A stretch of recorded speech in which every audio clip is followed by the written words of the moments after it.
Good evening. My name's Sid Freilich. As you may know, I'm with the law firm of Shefsky and Freilich. Can you hear me now? Gotta turn it up. How about if I get my, there you go. Got to be real close. Good evening. My name is Sid Freilich. I'm one of the consultants from the firm of Shefsky and Freilich in Chicago. As I assume most of you know, this is a meeting that is technically a meeting by the developer. It's the developer's meeting, not a selectman's meeting, not a town meeting. I'm simply the moderator of it. And I thought I'd kind of make mention of that were published on our that were published on the website. The topic we're going to cover today is traffic. We're going to try to stick to traffic. How's that? No? How's that? Can you hear me now? Yes. Okay. We're going to cover traffic today. The other subject matters are covered each Wednesday for the next 3 weeks after this. If you have any questions unrelated to traffic, what I'd ask you to do is give them to us.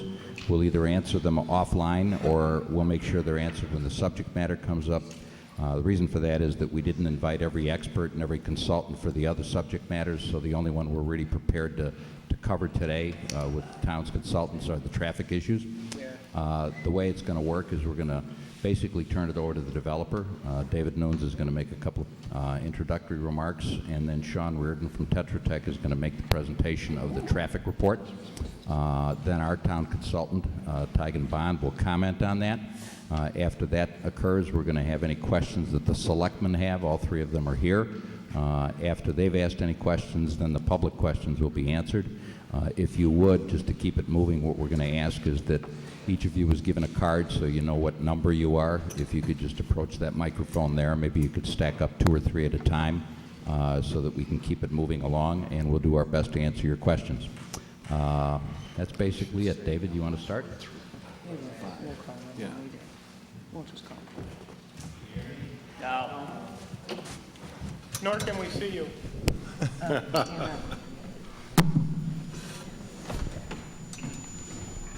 Good evening. My name is David Nunes. I'm a partner in Foxwoods, Massachusetts. I'm also the Chief Development Officer. So in terms of development, the buck kind of stops with me.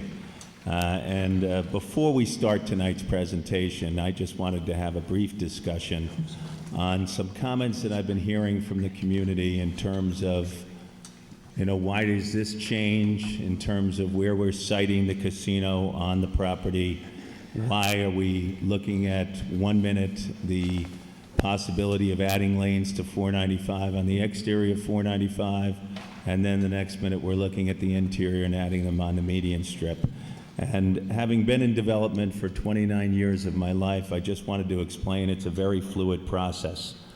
And it's something that is evolutionary. This is a greenfield development. By greenfield, that means that you're starting out with a green piece of property that really has very little surveying done on it, has changing environmental conditions due to some of the things that are happening around the site. And in terms of locating the site to the lower position, we did so after in-depth consultation with the Army Corps of Engineers and with the Department of the Environmental Protection in Massachusetts. And what they have rules and regulations governing this type of development.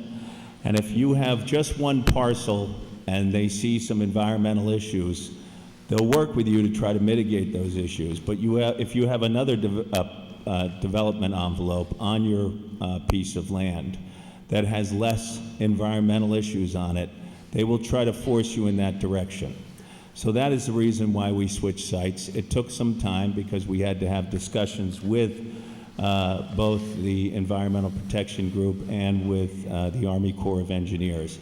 Sean Reardon has been doing a heck of a job. He's been working 14 hours a day in terms of traffic and engineering on the site and making sure that this becomes something that the town really does own. I think if you look around at the other communities, such as Everett, I'll point out, or Taunton, a host community agreement was negotiated with the mayor. It was sent to the city council. It was ratified. There were no public meetings. There were no discussions about traffic. There were no discussions about water or sewer. All those things are going to come later. You should commend your Board of Selectmen because they've done an excellent job of making sure that all of you have a say in what happens here in Milford should it happen.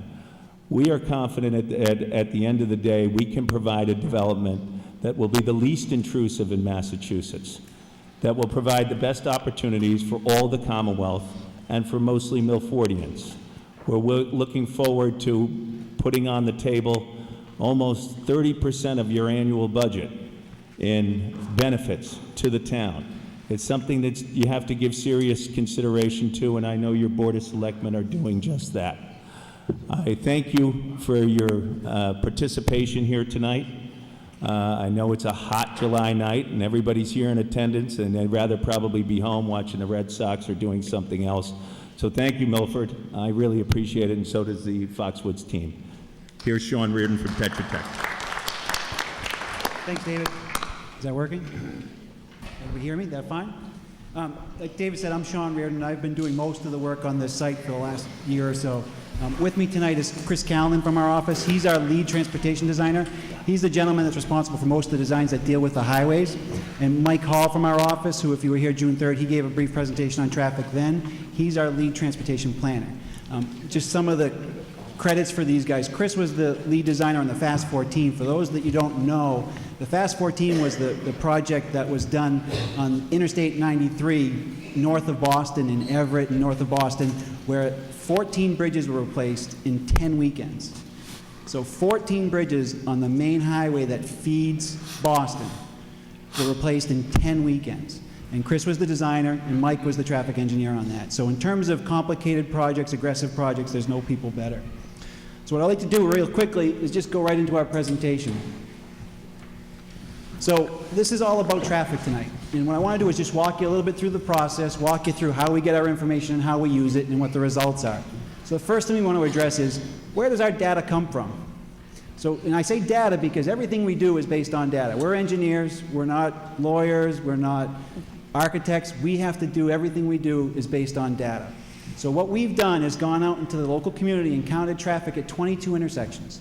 So physically counted traffic. There's people out there with video cameras videoing the intersections, and we have computer software that converts those videos into actual intersection counts, where it tells you exactly how many people turned left, exactly how many people turned right, all day long. We also have traffic recorders, those little tubes that you see going across the road every once in a while. That's counting how many cars go by that location. So everything we do is based on hard data. A lot of that data was collected around here in Milford. Some of it was in Holliston because we have some intersections there too. But we also counted down at Foxwoods in Connecticut and at Twin River. The reason we do that is because we need data, again, to help us figure out how many trips are going to come to our casino. So we use actual data from casinos that are currently in operation right now and use that to help generate our numbers. Some additional data that we have is from Connecticut DOT. Connecticut DOT has permanent counting stations at both Mohegan Sun and at Foxwoods. They're counting traffic every day. They've got 10 years of data that tells them, okay, here's how traffic is at a casino. And casinos are pretty unique applications because it's not like a Lowe's, it's not like an office park where they have all sorts of data points. Casinos are pretty unique, so it's important to have what data we can. Probably the most important thing is that every piece of our data has been shared with the guys from Ty and Bond. They're the town's traffic consultant. These guys know exactly the same systems we do, exactly the same processes. They validated every piece of information that we collected and every piece of analysis that we've done. So once we've collected all that data, well, what does it tell us? Well, we use that data, particularly the local data, to figure out how many trips are there right now. So for example, Route 85 between 495 and Dilla Street has about 25,000 people that travel that stretch of road a day. 25,000 people. But a real important part is the 2,060 you see right there. That's how many people travel in what we call the peak hour. We don't really spend a lot of time looking at 2 o'clock in the morning, 1 o'clock in the afternoon. We look at the hour that's the most problematic. And invariably, it's Friday evening when everybody's coming to and from work. So, again, 25,000 on Route 85. We also have some information on Fortune Boulevard, about just under 14,000 traveling that stretch of road a day, about 1,100 in the peak hour. 16, about 16,000, and Beaver Street, about 16,000. So, just around 15,000 on the three other streets, but Route 85, right where Wendy's is and where Lowe's is and all those connections are, that's about 25,000 a day. That's how the data ends up in our analysis. So I also mentioned the fact that we counted traffic down at Foxwoods and at Twin River. This is to help generate how much traffic is going to come to our site. So again, all based on the data that we collect. So we take those total trips that we've counted, and those trips, what's important to note is when you have the traffic recorders, when you have the vehicle turning software, it's counting everything. So it counts deliveries, it counts employees, it counts patrons. So all of our numbers reflect total traffic. It's not just a question of patrons. Then we take that total traffic and divide it by the number of gaming positions. Now, a gaming position is every seat at a table, every seat at a slot machine. This is a methodology that Mass DOT makes us use, and it's really the best methodology because the critical component of a gaming facility, people are there to game. So everything's a function of how many seats are at those gaming tables. Then what that does, it helps us divine a number, which we call, it's our trips per position number. So for each of these facilities, at particular times, generates a certain number of trips for every seat at a table. We then use that, multiply it times the number of tables that we plan on having. So for example, Foxwoods down in Connecticut has about 10,000 gaming positions. Twin River has about 5,000. Our project is about 7,300, right about in the middle. So what we said is, well, our facility is about halfway between the two. So what we're saying is our trips per position is about halfway between Twin River and Foxwoods. And again, these are methodologies that Joe and the folks from Ty and Bond have all looked at and agreed with. And that ends up with our project traffic. So that's where our numbers come from, all from counts that we do in the field. And it's also been validated with the Connecticut DOT data. Connecticut DOT has stuff over the last 10 years. So we've looked at their numbers to make sure everything that we've done is consistent with those numbers, to make sure there are no economic anomalies or other anomalies that would skew our numbers. So now we figured out, okay, we got our data, we figured out how many trips are coming to the site. What we now have to figure out is, okay, when are they going to come and how are they going to get there? So what this slide shows you is just the two different phases and how many trips that we're planning on coming to the site. The first line you see is on a Friday. Again, we want to look at the peak times of the day. We don't want to spend a whole lot of time looking at times where there's no traffic. So Friday afternoon is usually the worst time. And we also want to look at Saturday because Saturday sometimes has some uniqueness to it that there may be something different happening on a weekend that might need a little special attention. So what we have in these two tables is it shows during phase one, let's just look at phase 1 and 2. Over the course of the entire day on a Friday, just under 30,000 people coming to and from the site. Now, I say to and from is because a trip is one trip either coming to or leaving the facility. So if you go to the site and leave the site, that's 2 trips. So every trip is just going, is one direction. Now that 30,000 number that's the entire day. So for a 24-hour period. The real critical number, and the number that we're going to use throughout our evaluation process and throughout this presentation, is the 2,213 vehicle trips you see there under phase 1 and 2. That's our project peak hour.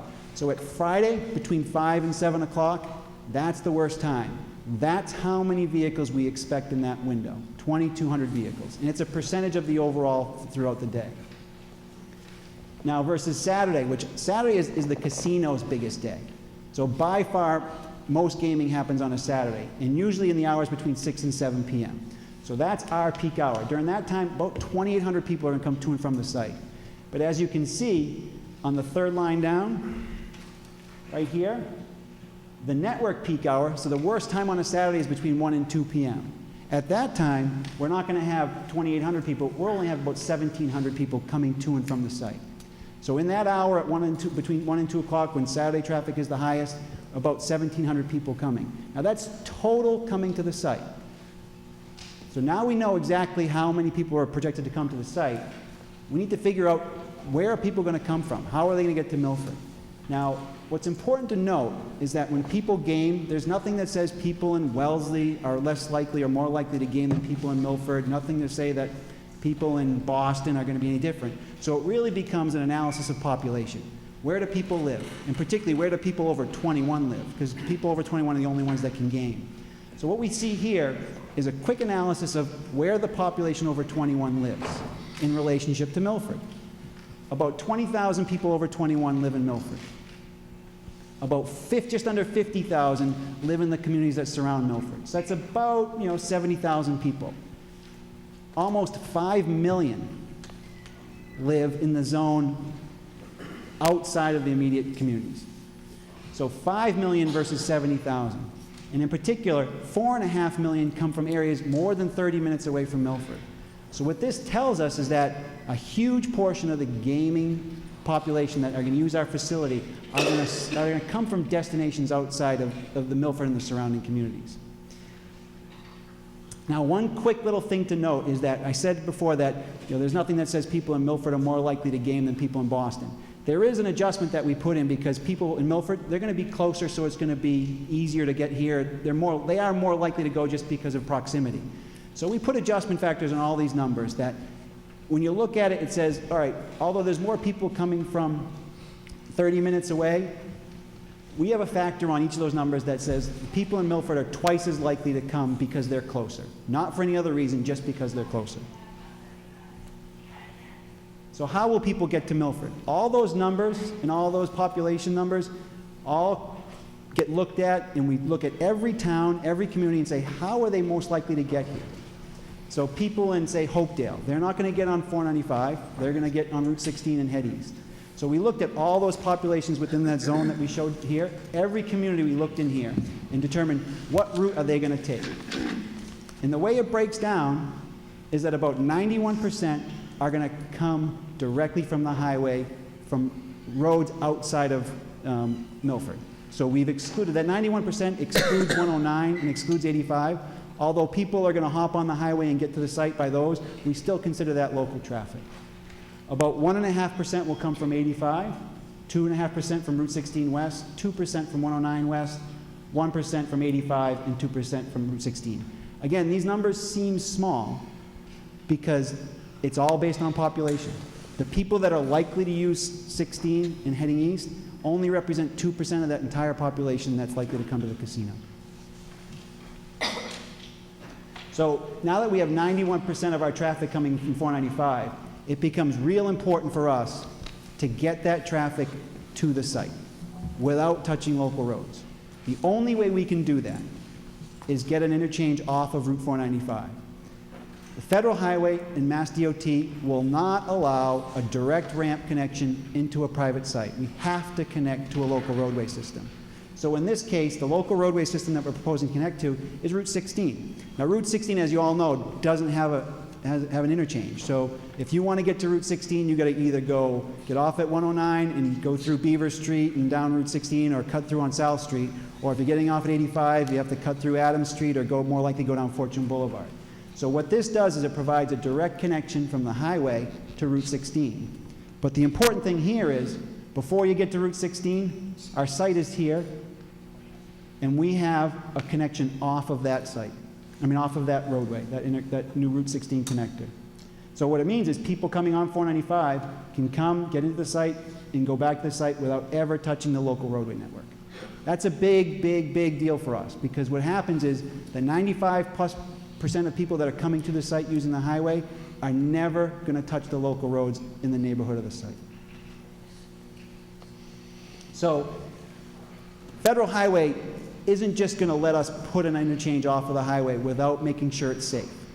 Now, right now, Route 85 and Route 109 are about 1.9 miles apart.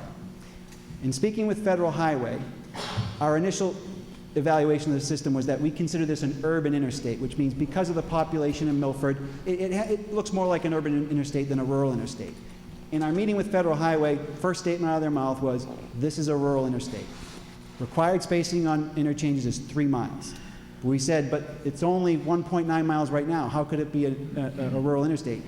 Their response was, yes, it's a substandard condition. So in their mind, it's currently an unsafe condition. So if they had their druthers, these two, the 85 and 109 interchanges would be connected together with a CD ramp system.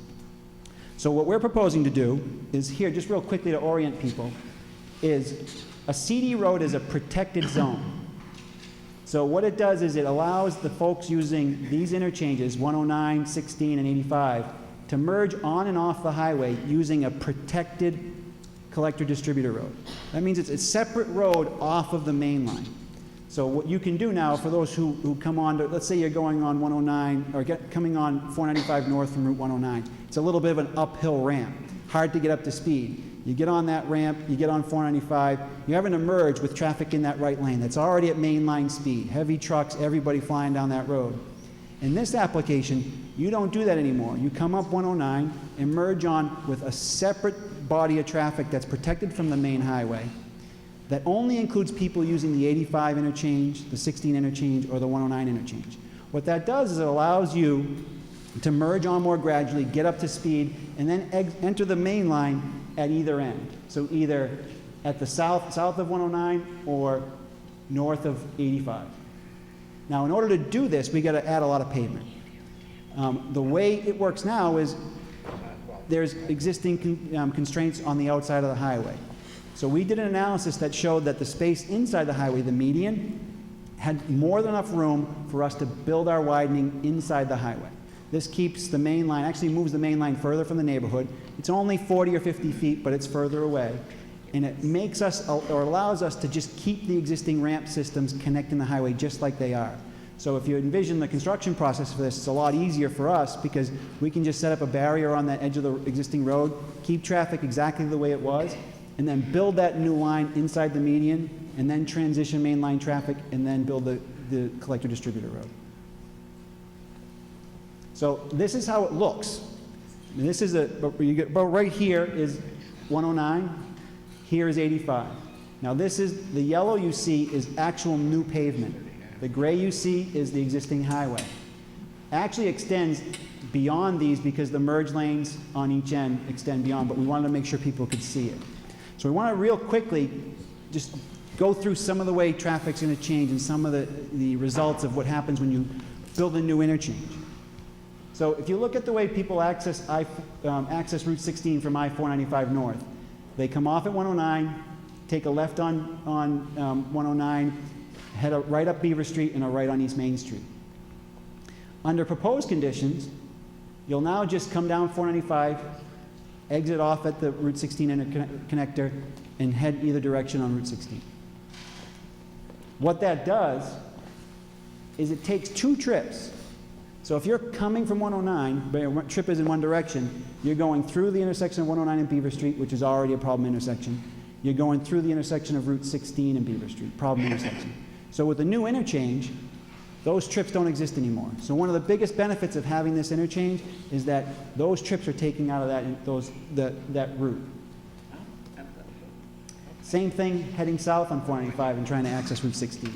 Right now, everybody goes up, gets off at 85, heads down to Wendy's, takes a left, and goes down Fortune Boulevard, and then heads west on Route 16. Under the proposed conditions, straight down the highway, off the collector-distributor road, off the new Route 16 connector, and down to Route 16. Again, two more trips removed from those critical intersections. So what does this mean for our site in the peak hour? Again, back to the original slide was about 2,213 cars coming to the site during that peak hour. Now, because we have this new connector and an easy way for people to access, 2,108 vehicles during that peak hour are going to come off the highway in, and same thing going out, never touching the local road. Okay? But you know, the people from Holliston, the people from, the few people from the neighborhood that are going to come to the facility, the people from Wellesley, they're going to come down Route 16 still because it's kind of tough for them to get to 495 from the turnpike. So that's about 55, again, based on population. It's about 2% of the population, 2% of that 2,200 trips is about 55. So it's all based on population likely to take that route. Same thing with people heading from the west. About the same population east as there is west that are likely to use Route 16, so 50 come during that peak hour. So you see, it's less than 5% of the traffic coming on the local roads versus almost 2,100 trips coming off the highway. So let's just look at some actual numbers. So we talked about data in the very beginning. This is what the data shows. So right now, if you look at that section where Zane Ridge is, where Wildwood Drive is, east of the proposed Route 16 connector, there's about 588 cars that are heading east and 771 cars that are heading west. These are the cars that we counted on the roadway during that period, during that peak hour. So again, 588 in one direction, 771 in the other direction. Our project, remember we had 55 trips? So this is the number of trips coming on this section, again, based on population. Are split up about 21 that are heading eastbound. Those are 21 people leaving the site. 34 heading westbound. Those are 34 people coming into the site. Again, one leg is one trip. Now here's where the big change is, and this is why we're so sensitive to what the neighborhoods, the people at Wildwood, the people on Zane Ridge, and that we want to do the most we can for them, is that, when we talked about the trips that we save at Dilla Street and at Beaver Street, those trips now can go right to the neighborhood. But more importantly, there's people right now that if you're heading west on Route 16 from, say, Holliston, and you want to get to 109, or you want to get to, if you want to get to 495, you have to take either 109 if you're heading south, or take 85 if you're heading north. The only way people get there is they cut through Adams Street or they cut through South Street. So about 215 people heading west are going to be added to the volume on Route 16, because those are people, these people here are people that are now cutting through South Street or cutting through Adams Street. So as far as our logic goes with the folks from Federal Highway, it's real important. Before they'll allow us to put a new interchange in, we have to show that it benefits somebody else other than our project or the local community. It has to have what we call regional benefits. So these are very big regional benefits, because what it does is it takes what should be highway traffic off of local roads, off of residential streets. And that's a big, big deal for them. Another quick intersection we want to look at is what happens at Route 85 Dillon Fortune. I mentioned this is the big volume intersection. About 3,000 trips going through that in the peak hour. 3,000 people going through that one intersection. It's like it's got 5 lanes coming in one direction, 4 lanes going out the other, a couple going down Dilla. So this is a big intersection. But now, of the 3,200 trips, only 32 in that peak hour are going to be coming to our casino. Now this might seem small, and this is probably what people laughed at that June 3rd meeting, but it's based on population. The only people that are going to come from here are the people from North Milford, the people from Hopedale, or portions of Hopkinton that are likely to come down 85 versus 16. So again, it's all based on population. But the real benefit becomes, you look at the decreased trips at this intersection, because now people can go directly to Route 16. 90 people are currently making that trip through that intersection that now can go right down 495 and get on Route 16 without ever going through that intersection. So that's the biggest tangible benefit that we have from this interstate highway system for the community. It's that now people have an easier way to get to 16. They don't have to go through Dilla. They don't have to go through Beaver Street. They don't have to go through the Route 16 in Fortune and Beaver Street. Those are 3 of the worst intersections in town.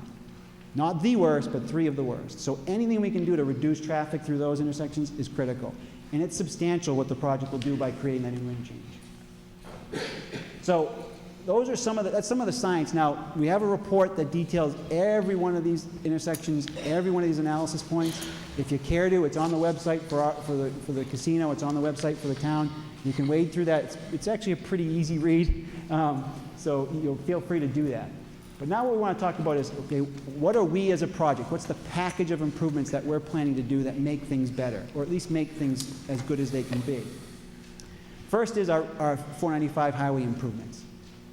But it breaks down into 5 different categories, and we'll just go through those real quickly after this slide. So we have major highway improvements, major highway infrastructure. That's a big part of our proposal.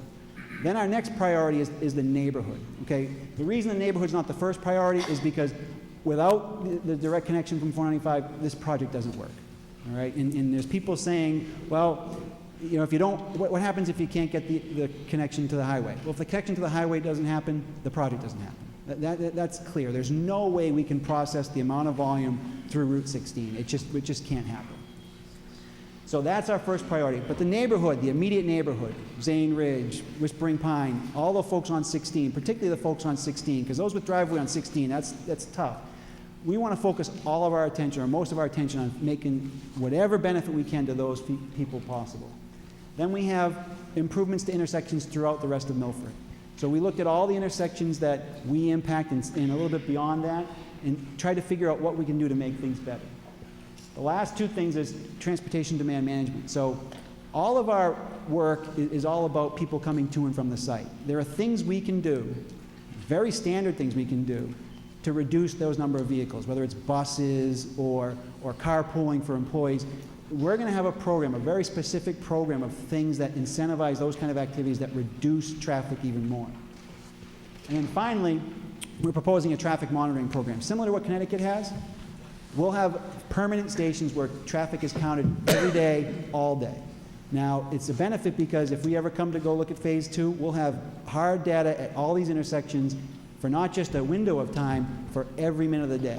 It also has an ancillary benefit that, the police, if there's a problem with traffic, they can use that data to see what's going on in other locations as well, not just casino related. So we'll just go through those real quickly. So the highway improvements, big part of our proposal. 3-mile collector distributor road. So this road right here, that's the length of our improvement. So the window was cut down a little bit, but this is the intersection of 109. So our ramp goes about a quarter mile south of that to a quarter mile north of 85, about 3 miles. So 3 miles of highway widening, big project. The other part is our Route 16 connector. Those two pieces form the backbone for our entire access improvements. That's why more than 95% of the people are going to come to the site directly from 495. Now, approximate cost on this, about $100 million to do this work. So, in terms of public benefit, in terms of jobs, in terms of just supporting the infrastructure of the community, $100 million of investment just in this part of the project alone. Next thing, again, neighborhood improvements. Met with the folks in the neighborhood. I was surprised. Even more concerned than the additional volume is the speed that people travel on Route 16. So if you are trying to pull out a driveway on Route 16, people are going 45, 50 miles an hour. That's noise, that's safety, that's real issues. So what we want to do is do everything we can to bring those speeds down. The other issue is cut-throughs. And this principally benefits Holliston because the cut-through streets that they use are South Street, Adams Street, that predominantly go through Holliston communities, but it's still a significant benefit. And then we want to make sure that people are safer on this corridor, that we're going to see more traffic, we got to bring the speeds down, we got to make it safer in general. So the way we're going to do that and the specific things that we propose is first and foremost is we've got $2.5 million a year planned to go to police and fire. From our perspective, a portion of that should be earmarked to traffic enforcement in this neighborhood, specific to this neighborhood. Because as we said before, this neighborhood is the neighborhood that sees the additional volume. This neighborhood is the one that sees the additional traffic. So this neighborhood is where some of that money should be spent to make sure that speeds are kept down. So we want to make sure in our host community agreement negotiations that a portion of that money that's going to police is set aside for specific traffic enforcement in this corridor. The next thing we should do, I'm sure most of you people have seen these traffic advisory or traffic advisory signs that tell you their speed. They work. You come driving down the street, you see that blinking sign telling you you're going 45 and a 40 or 48 and a 40, you slow down. So what we're proposing here is make some permanent installations of those type of signs, both entering the community and exiting the community at both ends. It's going to have a subtle effect, but it's going to be an effect. A less subtle effect is, we spoke about more traffic enforcement. What we're going to do too is we're going to design some paved pull-offs where police can sit and get people that are speeding. All right? If the police are there, people will not drive fast through this corridor. So what we want to do is give the police the money to put extra bodies on the street, give them a safe place to do their work, give them a safe place to pull people over. The other last thing in the neighborhood is the traffic signal. The connection between Route 16 and the highway will be a signalized intersection. So it's going to create more gaps in the traffic so people can get a better opportunity to get out onto Route 16. It's going to create a calming effect on the traffic because people know that there's a potential stop condition, whereas right now they just drive right through it, particularly heading west, where it's all downhill. So we want to make sure that that is designed appropriately so it has the effect that we want. Probably the last important thing is that we really want to get into a dialogue with specific neighbors because there's only about, 75 or 100 people living in this neighborhood. Every one of them is going to have concerns. Every one of them is going to have something that they want. We're willing to have that discussion. So, You know, I mean, this is a $1 billion project. To put up a fence, to put up a tree, to add a tree here, to, to build a sidewalk, that's nothing. So feel free, if there's something that you want that people can, that we can key back to a mitigation for our project, we're more than happy to have that discussion. So then we talked a little, that's the neighborhood improvements. Now we want to talk a little about the improvements that are happening out in the community. These fit into pretty much 3 categories. First is at 7 locations, we think there are some signal timing changes. So signal timing is when you come up to a site and you only have 30 seconds to get through a green light, and you look over next to you and there's a line of traffic on your site and nothing on the other leg of the intersection because they've got more green time than the direction that needs it. We have 7 intersections where we think that's a problem right now that we can fix just by going into the cabinets, changing the controller settings to give more green time to the lines that need more time and reduce volumes. The other thing is Route 16 and 109. Current plans right now, Mass DOT looked at that. They're not planning on changing out all the signal equipment. It's older equipment. We're planning on changing out all that signal equipment and re-looking at the timing at that intersection as well. This is a little bit more comprehensive because it involves changing controllers, changing signal heads, changing all that information. The last, and I don't remember your name, but we specifically talked about this the other night, is changing pavement markings. One of the things that we learned about early on in the process that we hadn't been looking at when we started is Dilla and Purchase, the queues at Dilla and Purchase, particularly in the Friday peak hour. And we talked about this, is that the current striping has a pocket striped in it that forces traffic to the right, where they could otherwise stay in that left turn lane. And everybody knows it's all people taking a left on Purchase going up Fountain to bypass 16. So what we're going to do is just do some striping modifications that adds about 100 feet of queue length to that left turn lane that still allows the right-hand turns to get by. Now, there's specific sketches in the report that shows exactly what we're proposing. Similar situation at 16 and 140. Just finally, now demand management and traffic mitigation, spoke briefly about this, but transportation demand management, what that means specifically. We had meetings with the MWRTA. Now, most of you probably, I don't know if you're familiar with the MWRTA. They're a regional bus service that currently serves Milford only a little bit. We're willing to work with them to expand their service to Milford, expand their service to our area, to increase access to public transportation to and from our site and to and from Milford, because there are people from Framingham that want to get to Milford, people from other communities that want to use the commuter rail to get to Milford. Currently, they don't have a way to do that except for very, very limited basis. We're also going to stress employee carpools. Now, we're going to have well over 4,000 parking spaces. And guess where the employees are going to park? They're going to park in the furthest parking spaces away. So the top floor is employees. So what we think is we can do is we can, by stressing carpools and giving them preferential parking, we can definitely get fewer employees taking independent cars to work. Also, a big thing that we talked about with the consultants and with the town is, you know, how is bus service going to work to and from here? Is it going to be less because it's a little bit more accessible? We don't think it will necessarily, because a big portion of our project is going to get traffic from Boston, from Lowell, from Lawrence, from the urban communities, from Worcester. That's, you know, a lot of people don't have cars. So we think bus service is still going to be a huge part of what we're going to be doing at this facility. So we want to do everything we can to promote that, because, you know, if you have a bus that takes 15 people versus 15 cars, that's 15 less trips that we got to worry about. And the last is the traffic monitoring. This is the specific monitoring stations we've got. So we're proposing that we establish 10 permanent count locations, and we'll work that out with the town and its consultants on where that can be. And what that'll do is it'll help us validate our traffic forecast that we're doing here. So we can look back a year from now and say, hey, it wasn't 30,000, it was 350,000. Well, yeah, it's not likely to happen, but, you know, there's some proof in that. There's some proof that what we said is true. And if, you know what, if it varies substantially, we'll have to relook at things. It'll also be good to share that data with Milford and Mass DOT, because it provides foundational information for your police department and your highway department to make good informed decisions. Data is the key to making good informed engineering decisions. So we think this is a real important part that's easily overlooked. And the last thing is, all this work is documented in our traffic impact study. Now, this traffic impact study was a collaborative effort. We've been working with the folks from Ty and Bond, who are the town's traffic consultant, for over 6 weeks now, making sure every part of this document is validated. There's a lot of stuff that's in this document that wasn't in our draft specifically because Joe and the folks from Ty and Bond wanted it in there, and it got in there because they asked for it. So this is a cooperative effort between the town's consultants and ours, and it does absolutely contain additional information that wouldn't be there if it weren't for your consultants. So at that time, or now, since we're done with our presentation, Joe Balskis from Ty and Bond, who's the lead consultant from the town's traffic engineers, is going to come up and share briefly on what his thoughts are on what our findings were in the traffic report.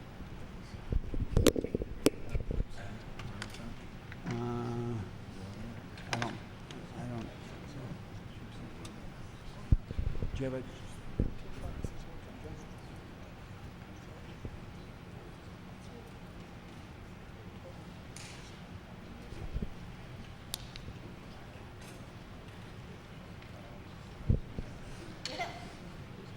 Give us a couple seconds. Do you have a drive? We can put it right on there. You good? Oh, you got it. It's there.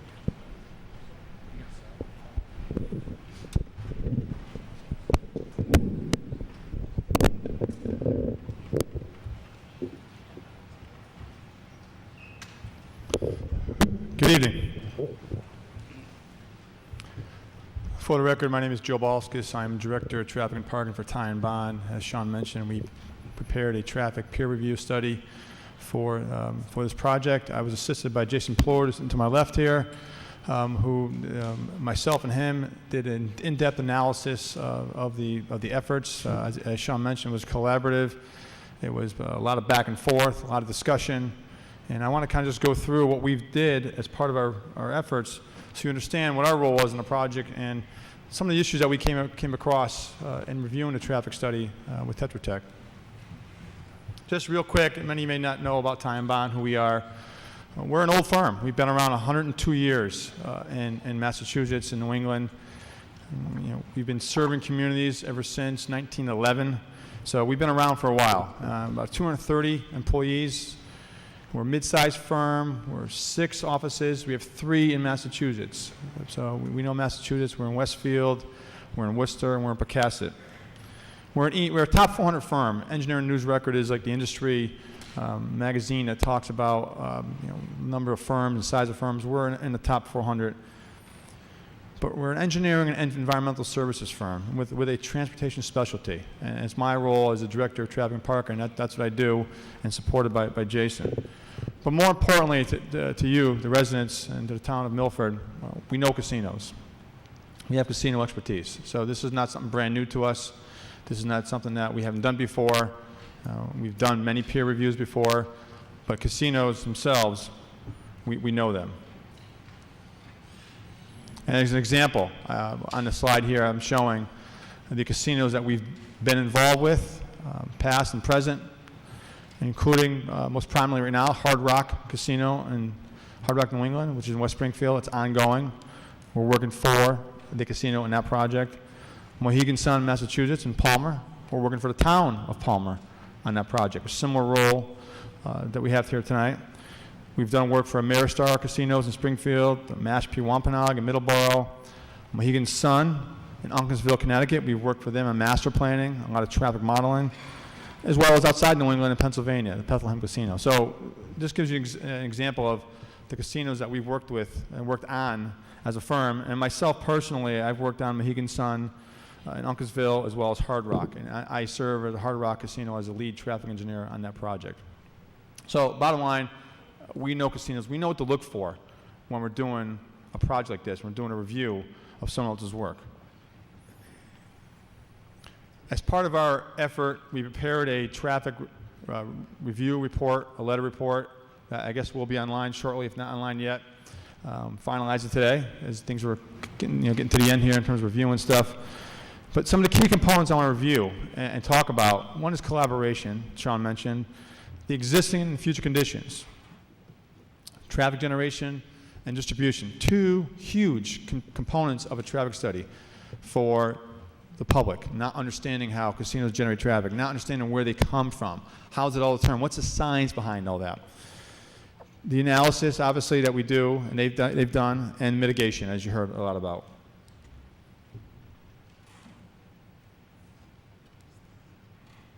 Collaboration. Now, in terms of collaboration, it wasn't something that we just said, let's all get together and talk about it and make it work out. We had intensive discussions, sometimes heated, sometimes very cordial for the most part, where we talked about the project and the numbers. You know, we had meetings at my office in Time Bond in Westfield, at the town's offices, at Tetra Tech. We had exchange of information. As an example, we went back to all our emails. Email is one way of communicating these days, and we found we have over 75 emails back and forth with various bits of information that we exchange between Tetra Tech and Time Bond, with directions for suggestions, with comments, with attachments and sketches that outline what we were thinking, and action items. From all this, here's what our comments were, please address, and they came back to us with how they're going to address them. And also conference calls. You have to have conference calls. We have those conference calls involving at least 5 of those, involving the team and the reviewer ourselves with talking about what we couldn't say in the email, we wanted to talk about it. Existing conditions.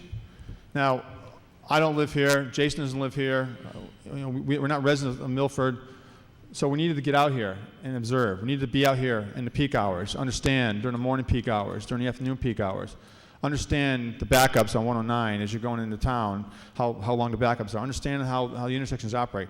We've been to every study area intersection to understand. I mean, now, obviously, we're not residents, we don't know all the issues, but we have a pretty good feel for it. It's something that we do.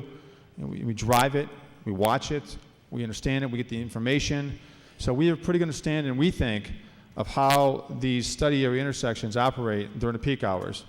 And we need to do this so we can understand it in reviewing the information analysis provided by the proponent. And it wasn't just reviewing, it was also myself and Jason. I can't stand here and say that I know these intersections when I've been out there. I've been out there, Jason's been out there. So we have personally been out these intersections, observed flow, and we talked about it. We came back and said, did you see that? Did you see that backup? And we relayed those concerns and comments that we had to the team. We documented it. We made notes of it. We recorded it. We noted how many cars were backed up at certain intersections.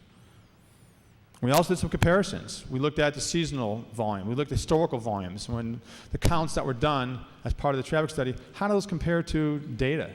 Sean talked about data, the numbers. How does that compare to MassDOT data? MassDOT has counts in the area. How does that compare? Does that make sense? Does this turn and move and count make sense to what we're seeing for counts? In some instances, there were some issues. We found some issues, whether it was construction related, whether it was economy related. We saw some issues, and they made some changes to the report as a result, because things that we saw as part of our review. We look at the signal plans. How's the signal plan saying the intersection should operate when, in fact, it's not operating that way? And the analyses. Comments on the analyses and existing conditions. We're seeing it operate a little differently than what your analysis is showing. You have a left turn lane here. There's really a left and through lane, things like that. So we did a very intensive and detailed discussion and review of existing conditions. And then future conditions, looking at the traffic volumes for the future, for historical growth rate. What's it look like? What does 495 look like in 10 years, 5 years? What's it look like the last 10 years? I will tell you that nationwide, traffic volumes are going down. People don't want to hear that. But the truth of the matter is that traffic volumes are going down. For the most part, across the country, they are going down. However, we took a different approach. We didn't use that approach in the analyses and working on this. So we did a conservative assessment with them to allow for growth of traffic. But the point I'm trying to make is that we looked at all those factors in terms of the analysis.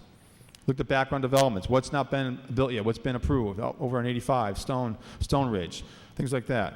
And how all that interplays with the trip distribution and generation for those background developments. Sean mentioned improvements. We looked at planned improvements by MassDOT along Route 16. We looked at the 495 and that we know in the future open road tolling coming to 495, 90 intersection.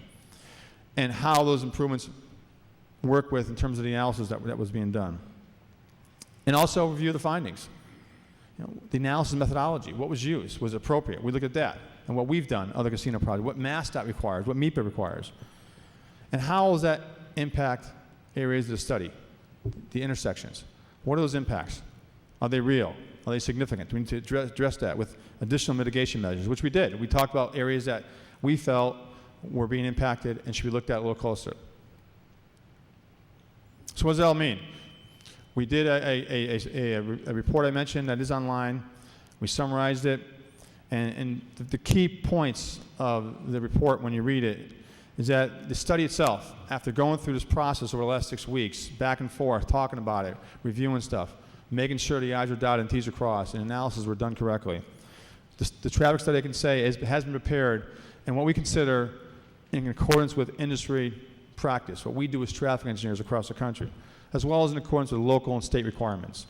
So it's something that I can stand here as an engineer, as a professional, as a town's review consultant, that has been prepared in accordance with those requirements. The study itself, Sean mentioned, has been revised since we first started looking at it.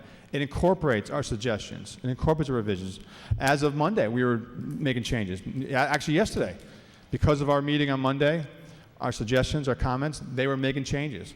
So the study includes our comments, our suggestions, our recommendations. Everything we talked about, we requested, has been incorporated in the traffic study. So the bottom line is that the study itself that's been presented to you, the improvements, appropriately evaluates the existing and future conditions for the casino project. Thank you.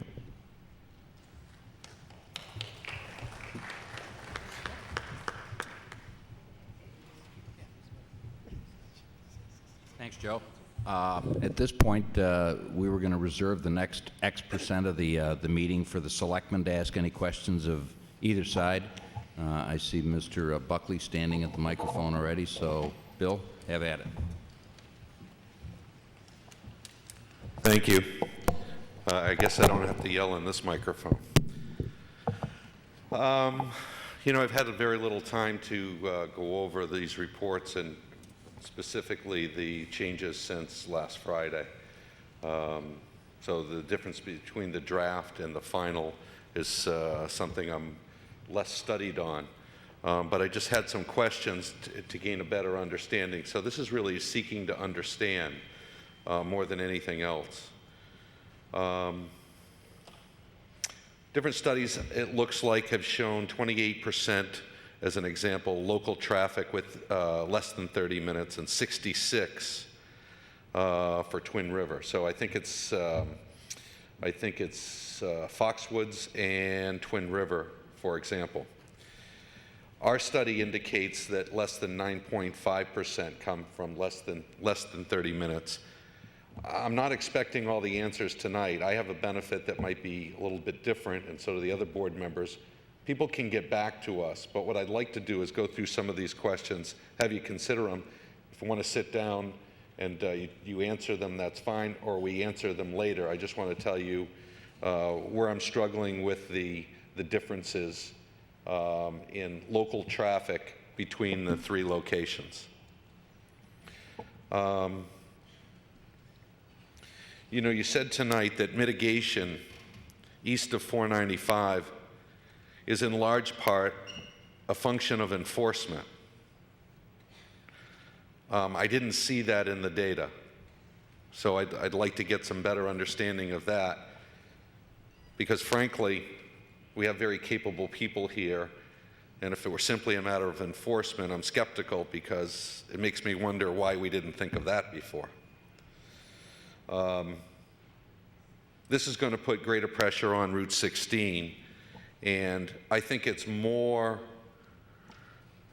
is required than what the study provided in terms of the placement of signs and some greater enforcement on 16. I think there's more pressure applied to Route 16 on the east side of 495, and a lot of the residents that you acknowledged, those streets, Zane Ridge and the others, that I think it's more than signs and enforcement. So it feels weak, and if it were simply a matter of enforcement from your traffic efforts today, I'm sure the police chief would be there enforcing. And I'd like to get some details around that. At least in the draft report, I saw a great deal of rounding numbers. And my experience with software says that it doesn't always round numbers. The reason why I'm concerned with rounding of numbers is, from what I can tell, if we're off by 1%, it could mean the difference of 7,000 vehicle trips on 495, as an example. So, and that was the numbers. I'll give you where I got that.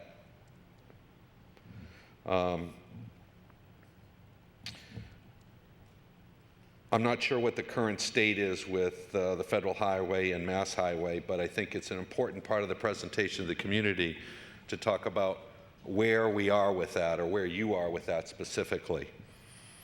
One of the things I didn't see in the report, and it could be there, I'll apologize in advance if I missed it, I didn't see impact to side roads. So for example, local traffic and certainly employees might take benefit of side roads that they know of. For example, East Street, Hayward Street, and some of the other streets that people might cut through. I'm wondering what the impact is of the casino development on the neighborhoods and the small streets that people already use as cut through. As you know, you're traffic experts, people will find alternative routes, and they'll do it through neighborhoods. I'm wondering how much different that is in a future state with a casino, specifically on some of the streets I mentioned, but some of the others are problematic as well. North Street might be a cut through as well, some of those that might not see a whole lot of volume today.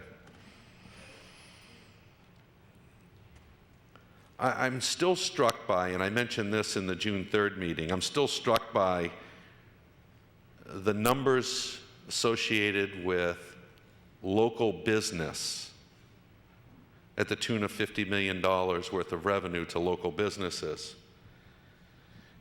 and the traffic counts. So I guess it's a parsing of, of terms. I'm wondering if we can get greater understanding as to what we're calling local, how we define local in that respect. Because it strikes me as competing numbers, right? $50 million in local revenue for business, yet so few vehicle trips. Which leads me to the next point.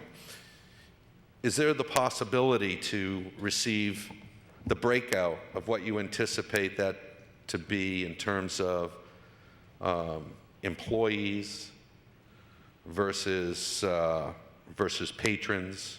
Is it possible to get that breakout? The other thing is, I hope it would be possible to gain an understanding of, within those vehicle trips, how many of those are expected to be cars, buses, and how many of those are expected to be service vehicles and trucks, for example. The report I looked at talked about taking counts on 3 Saturdays between 6 p.m. and 9 p.m. But the Tetra Tech representative did talk about peak on a Saturday being midday. So it could be my read in the way I look at it, but for folks that live here, they know how difficult it is to get across Route 16 today on mid-Saturday, or Dilla Street for that matter, which aren't showing up in the peak numbers, but are certainly a concern. That's something I hear from the residents.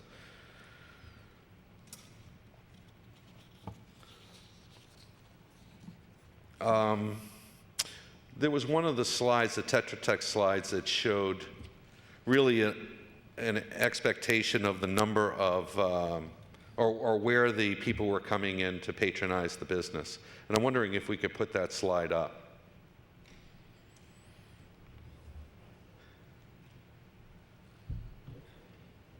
It's just color-coded. That one, previous one, I'm sorry. Yes. It looks to a casual observer from those circles, and I've seen this before because I've been at some of the other presentations, that it elongates and it's elliptical and it does not spread out east-west. And I'm just wondering how it is through that process that we don't expect this casino to recapture dollars from, say, the 146 general area, because that can have an impact on the local roads. And whether that be east or west, why it doesn't go further and why it's elliptical. And are we assuming outside of that If it were a circle, it would certainly travel further east and west. Are we assuming that those people are not going to patronize the casino at the rates that, and are going to go to Twin River or Connecticut? So I know that was a lot of questions, probably about 10. Oh, the last one I had, and I can take these in a couple of days. I don't need these answered tonight, but I'm just giving you the nature of the questions and where I'm going with it. In the report, it talks about improvements to, say, the Route 16 140 intersection. And it suggests within that report that the town of Milford would use its governmental powers to do land acquisition through eminent domain. I struggle with that concept because the eminent domain powers of government are sometimes, in my opinion, abused, and I worry about using eminent domain to enable the casino, whereas the casino is very capable of making land acquisition in order to make the necessary improvements. So I just want to tell you, if I've misread it, please let me know. But if that's, and that may not be the only intersection or the only land that is suggested in this report that the town of Milford uses governmental powers to seize land, to make improvements in those intersections. I think the primary reason why somebody would use eminent domain versus the private powers is that it would cost a lot less. So I want to tell you I'm concerned about that, and I'll leave you with that, because that's everything I have from the time I've had with this report. Thank you.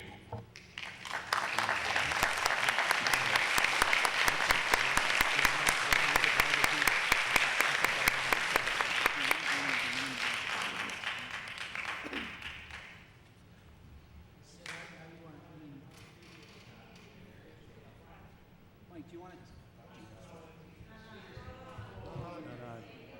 Yeah, we'll let him come up front. You're welcome. You want to? I think the best thing to do is make sure we heard the questions the way the chairman wants it answered, and we'll get back to him. Good. We'll, I think Joe and Kim and Mike transcribed the questions as best we could. We'll confirm that with you, Bill, that we got the question correctly. We'll get answers from them, and we'll post it on the website.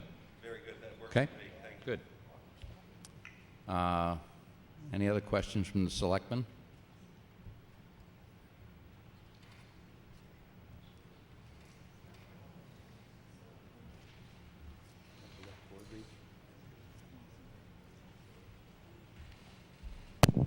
Okay. Hello. Yeah, I just had a couple of questions. Sean or Joe, I think when we look at this as lay people, we project trip generation, the numbers and all that. And the first time I remember there was a presentation, and I think the gentleman said that there would be like 18 cars or something, and most people laughed. I think we all laughed. Can you just take a couple of minutes once again to talk about the reliability and the validity of these numbers? And then maybe Joe, our consultant, along with yours, can just back up his information, because I think that's important. And then secondly, you mentioned, Sean, and you're right about the people really being affected in Zane Circle, Wildwood, Whispering Pines. I think that's a great idea to meet with those individuals. How could that be set up? What type of information would you want? How can they contact you or contact somebody in order so that will take place? But the first question is just a few minutes again on reliability, validity, so that when we look at those numbers, how they were derived at, the numbers, the factors, and but I think that's most important in people's minds. Thank you.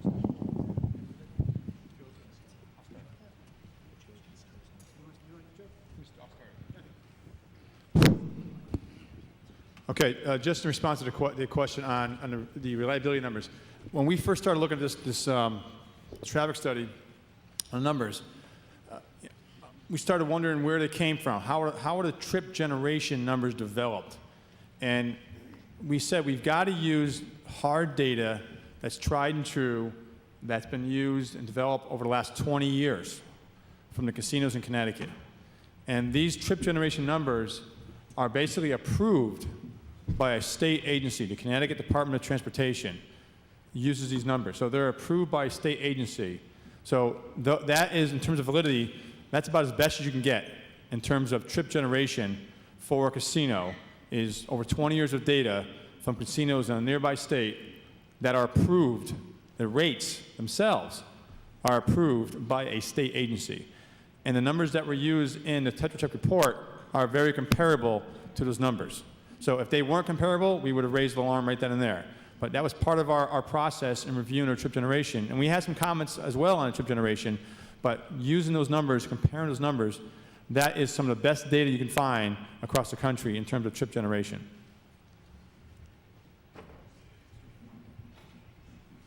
So real quickly, what I'd like to do is Dino, the way we determine where people come from is very granular, very down to the neighborhood, down to the town. We look at every town, every neighborhood within those towns and figure out exactly how people are likely to get to the casino. So I just want to introduce Mike Hall. He's going to real briefly kind of describe the process that we go through to determine how people get to and from a particular location. And this is something we do for every traffic study, whether it's a Lowe's. If it's a Lowe's, for example, we're looking at a smaller area because people are coming from a smaller distribution distance. But in this case, people will come from quite a ways away, up to 60 minutes away, and even beyond that. I mean, we even actually had a point where Joe asked us to look at, well, what happens if people from further away come? Well, our response to that was, well, if they're coming from further away, it's only going to make our numbers less conservative. So, to look at people beyond an hour is only going to make the numbers seem even lower, so let's not do that. But I'd just like Mike to just talk real quickly, because I was impressed by it when we talked about it. Thanks, Sean. Again, for the record, my name is Mike Hall from Tetra Tech. I want to just talk a minute about the distribution of the trips that Joe just commented on in terms of the validity of how we project the number. So to give you a little bit more information about how we think they're going to get there in terms of routes of those trips. So what this map is showing is actually everything that we considered, all the way up to the New Hampshire border, in towns in New Hampshire, towns in Connecticut, most of Rhode Island. And so in terms of Selectman Buckley's one question about 146, the 146 corridor is roughly through here. So it is in our outer ring of the 60-minute drive range. These circles aren't perfectly round because they're not based on geographic miles. They're based on drive time. So it's more elliptical because folks who come from 495 at a higher speed will come from towns further away, and it's less so east and west because of the Route 16 as you know, is just a two-lane road, and it has congestion along the traffic lights on east and west of Milford. So we looked at all of these towns, and I offhand forget the number, but there's a couple hundred towns in this study area, and we thought about what routes were they going to come. So, for example, let's start with Route 16 from the west through Milford Center. So what if you lived in certain towns, would you use that road? So from our perspective, we thought, well, certainly people from Milford, some folks from some of the southern parts of Upton, Mendon, Hopedale. This is the logical route for them. Even Uxbridge, Blackstone, Millville, and parts of and all of Douglas, actually, maybe parts of Webster. So those are the towns that would use Route 16 because it makes sense for them to use Route 16. If they're further south, they're further north, or they're further west, using the highway would make more sense. So that's the kind of, once we have the number of trips and the percentages, how do the people get here? How do we assign them to travel? Another example would be Route 109 coming in from the east. So those towns that would be, people who are coming to the casino, whether they're employees or patrons, would be people who lived in Medway, Medfield, Millis, Medfield, parts of Dover, parts of Sherburne, Norfolk.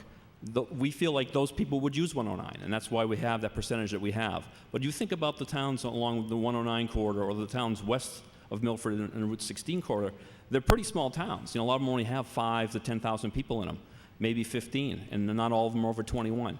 So that, when you look at the larger area we looked at within a 60-minute drive radius, and there's almost 5 million people, you can see why the percentages seem smaller. The other 2 examples I'll give for completeness would be Route 16 coming in from the east. That would obviously be people in Holliston, parts of Ashland, we think, even parts of southern Framingham would come down on 16, South Natick, and other parts of Dover and Sherburne, maybe the northern parts of those towns versus the southern parts of those towns, which would use 109. So those are the towns that would use Route 16. And finally, 85, coming in from the north, Hopkinton, parts of Ashland, parts of Framingham, and we think parts of Southborough. Towns like Grafton, Westboro, even parts of Shrewsbury or Millbury. Some will come to Pike if it's congested. And this is a discussion we had with Ty and Bond. You know, what if the interchange at 495 and 90 is congested, which it tends to be in the summer, as you all know, especially eastbound. They may seek to use local roads, and you know, we agreed with that. And so we changed our distribution. We signed more trips through Upton to actually come on to the Route 135 interchange, West Main Street, then come down 495. In the end, when that traffic, for example, from those towns, Upton, Grafton, Westboro, Shrewsbury, Millbury, they will be local traffic, but they'll be getting on the highway at 135 and coming south and getting on the CD roads, then using the ramp system to get directly to the casino without going on local Milford Street. So I think that's sort of how we assigned. I think obviously, you know, the big metropolitan areas, Worcester, Providence, Boston, the Lawrence and Lowells, they're going to be on the highways because they're so far away. Or hopefully they'll be in buses, or to some degree, if we can make a good commuter rail connection between the Framingham station using MWRTA and an expanded shuttle or expanded route service to Milford, folks can be picked up at the train station in Framingham and come down in buses instead. So, thanks. I'll just add to that real quick. The distribution, admittedly, we looked at it, we were skeptical. We saw the 90, 95, and 5%, and we were skeptical. And we spent an enormous amount of time looking at all the analysis and spreadsheets and distributions that they came up with. And you know, they mentioned its population. It's also revenue-based as well, and it's also geography-based. We're the road system. So we were skeptical. For Hard Rock, we were over 20% for local traffic. But Hard Rock is located in West Springfield, and the population density is much greater in that casino area. So it's a little different. This one is, it's in a more rural area, and there's not a lot of population in the immediate area. So we were skeptical. We questioned it. We looked at it. We investigated it. We checked it out, and we did the numbers. We looked at the roads, and it makes sense. After going through all that and making the revision that we suggested, it makes sense with this location and the population in the towns around this area, and the fact that 485 is just the major conduit, for all the other communities nearby. It made sense. So that's just one point I want to make in terms of our review, that we didn't just accept it right away. We did a very in-depth review of it. The second part that we're not talking about here is TDM, Transportation Demand Management. Normally, we would account for a 10 to 15% credit on traffic generation for assuming carpooling, for assuming transit. None of that was used here. So these numbers that we're talking about in terms of generation, distribution, are conservative. They did not account for any transit credits in the analysis, which we normally would do, and we did that in Hard Rock. They did not do that here. Thank you. Just want to real quickly answer Dino's other question about how people can get in contact with us. I think the best way to do it is to contact Rick Villani if you're willing to do it, and just any direct conversation between a resident and us, if they could just call Rick, and Rick has my email, Rick has my phone, and we can schedule something.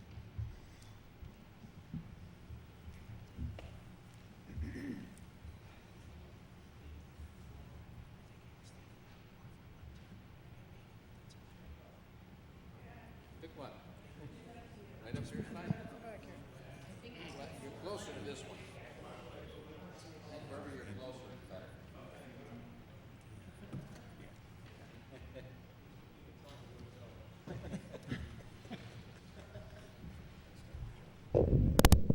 Okay, is that audible enough, I guess? I do have a couple of questions, and similar to Bill and Dino, we did receive the draft report. I didn't get mine until Sunday, and the tie and bond report that came in late yesterday on a draft, and the draft proposal from the casino developer has been finalized, but I'm working off of my draft. A couple of things, and perhaps they've been corrected in the final report, but as I go to the Tetra Tech report on page 3, where it talks about Route 85, it says that it is generally one lane of travel in each direction, with the exception of the segment between Route 16 and Fortune Boulevard, where it expands to 2 lanes per direction. I don't believe that's accurate. Similarly, on Route 109, it classifies Route 109, known as Medway Street, as an urban principal arterial consisting typically of 1 lane of travel. And I don't believe that that's accurate either. So, in terms of evaluation of the existing roads, I think we need accuracy on what, in fact, those existing roads are.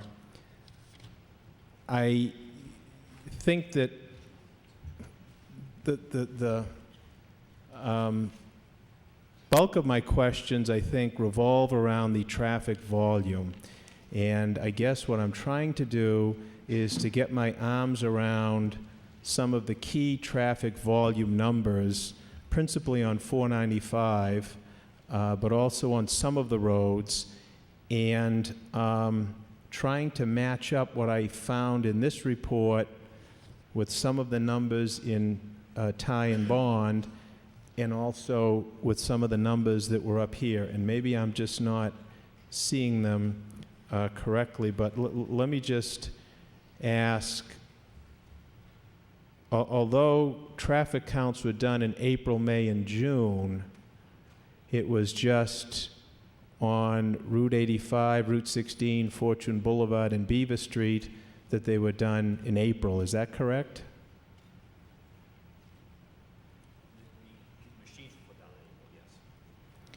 Were traffic counts taken on those roads in May and June?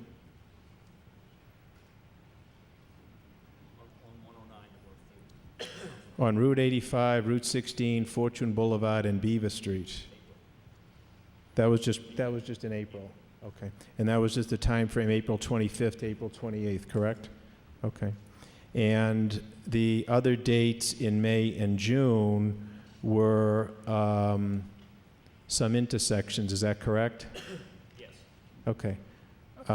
Is there a reason why those roadways weren't counted in May and June also?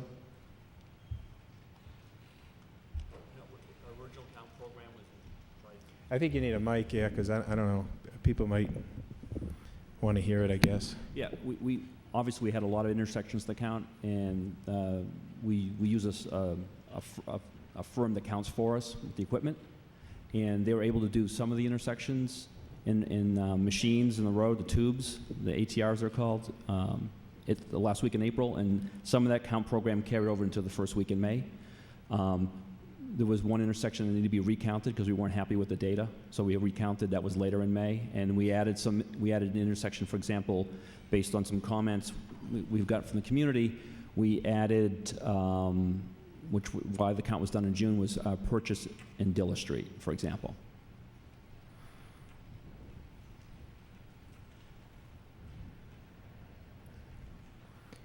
So now trying to get just some rough ideas as to what the traffic volume is on 495, and I found the tie and bond report more helpful because I think it broke it down, and I just want to confirm that those numbers are also in the Tetra Tech report. Existing traffic on Route 495, almost 100,000 vehicles on a Friday. Is that correct? Right, and I think that was, correct me if I'm wrong, Joe, but that was a rounding characterization for an approximation. On page 10 of the report, you'll see a more precise number for Friday. And that's the 93,250? 250, correct. Okay. So that's your daily traffic volume on 495. And is that just measured on the April dates, or was that also done on the May and June dates? No, that data is from Mass DOT. They have a permanent count station on, so we didn't count on 495 directly. That's MassDOT data. Okay. And the Saturday volume on 495 is approximately 67,000 vehicles, correct? Correct. Okay. And that's cited on the tie and bond report, rounded off to 70,000 vehicles. Now, am I correct to assume that the project generation would add 28,000 vehicles on a Saturday to 495?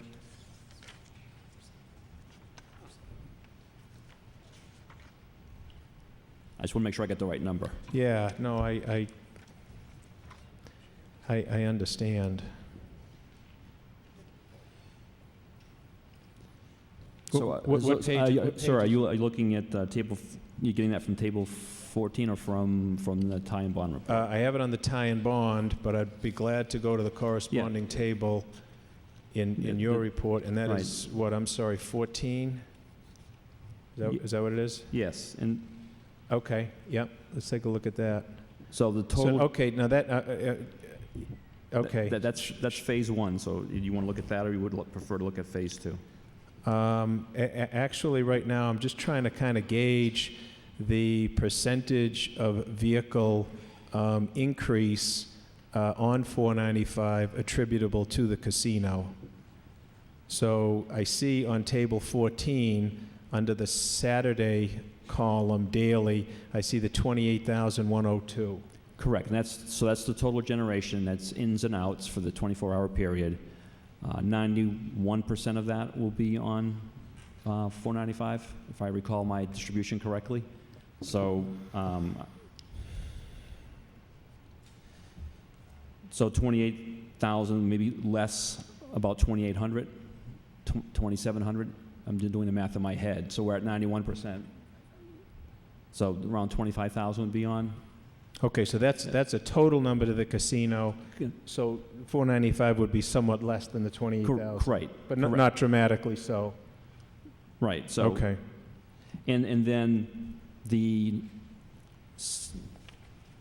make sure I get the number right. It was 67,000, I believe, on the Saturday. That's in both directions. So the 25,000 casino trips over the 24 hours, 61% is from the north and 30% is from the south. So that 25,000 gets split. Well, the 70,000 would get split also, wouldn't it? I mean, But- so we're talking apples to apples?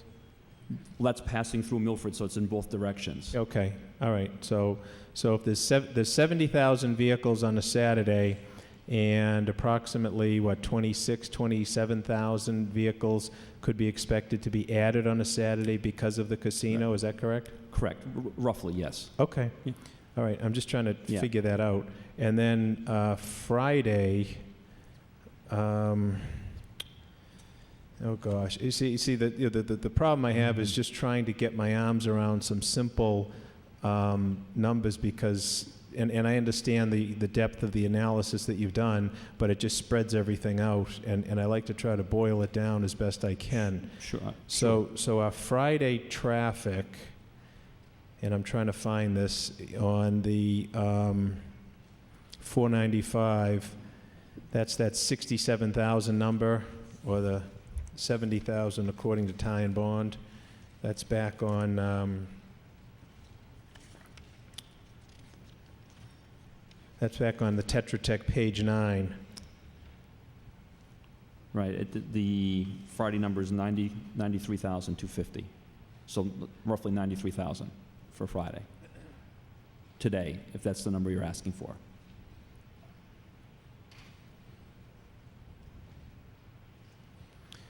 So the last paragraph then, am I not reading the last paragraph on page 9 of the Tetra Tech report correctly?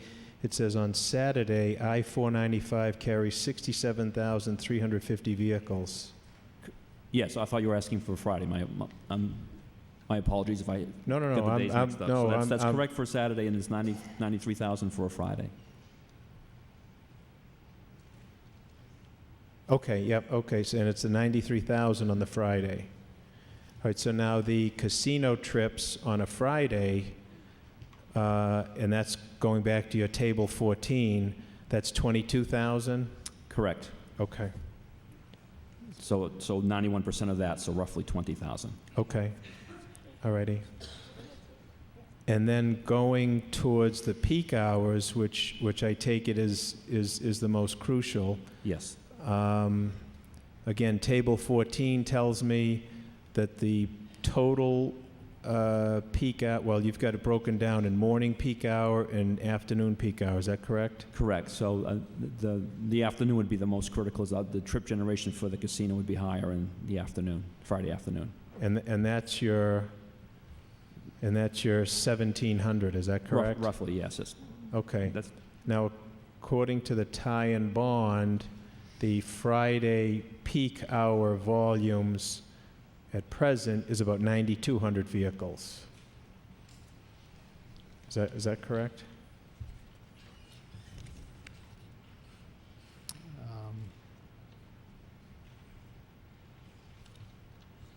If you're referring to 495, we did say Friday peak hour volumes are 9,200 vehicles on 495 in the afternoon peak hour, on page 5 of our report.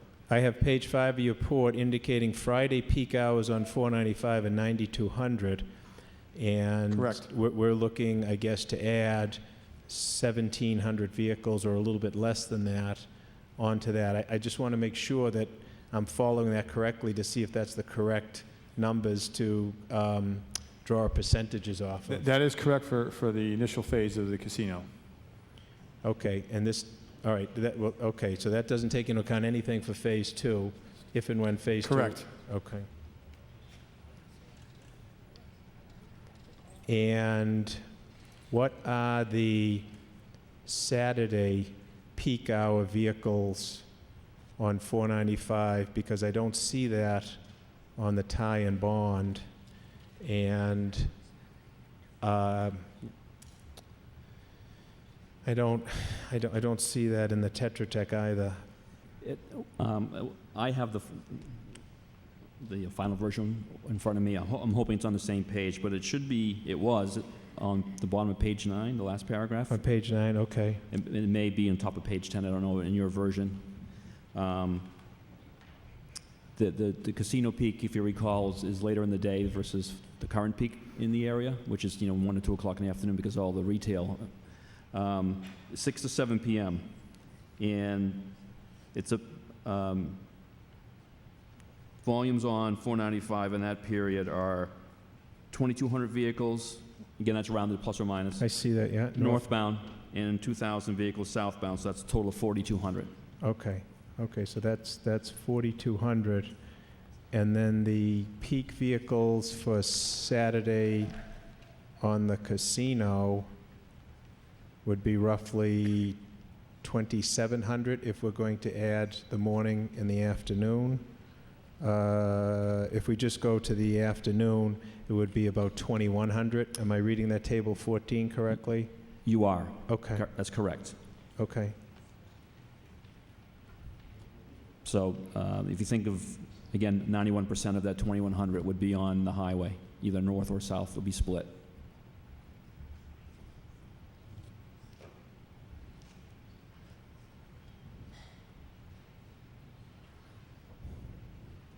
So that would be that would be roughly half. That would roughly be 50% of the Saturday PM peak traffic at present. Yes. Okay. Yep. Okay. It's, I guess if I could just, put some context to that, if you added that 2,100 to the 4,200 that are traveling today on 495 during that casino peak hour, 6 to 7 p.m. on a Saturday, Yep. it'd still be quite a bit less than the PM peaks today. Run that by me again? So we have 4,200 today, Yep. and we're adding around 2,000, a little bit less. It's a percentage, 91%. So that would bring it up to about 6,000. And there's already for example, on a Friday, there's around 9,000 cars on the highway.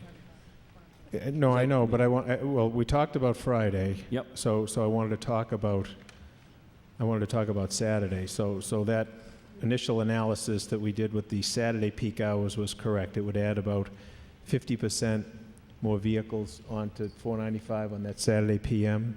Correct. Okay. Correct. I was just trying to perhaps just give some context to that you know, the volumes are lower than, so although the percentage is high in terms of Okay. increasing, it's still, it's at a level of traffic that the highway could handle, and it's less than what's out there today in the PM peaks. Okay.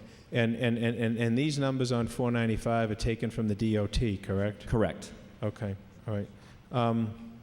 There was one of the slides that you had that I thought it said approximately 3,200 vehicles passing through Route 85, Dilla, Fortune, and I wasn't able to find that number anywhere in the report, and I'm not sure where that came from. I was looking on Table 3, but maybe I was on the wrong table. Yeah, that number, it's right up. Yep, yep.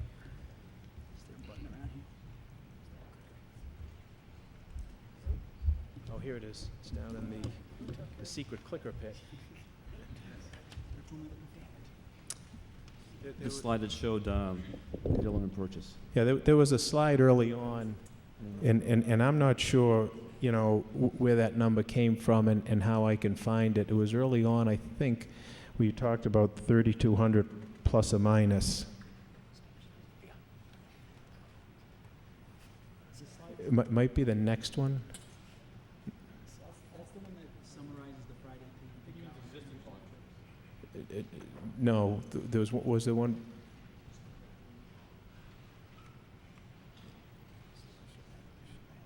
I think the one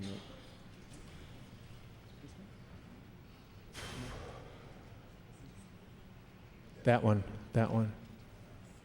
So I'm not sure where that information relates on the Tetra Tech report.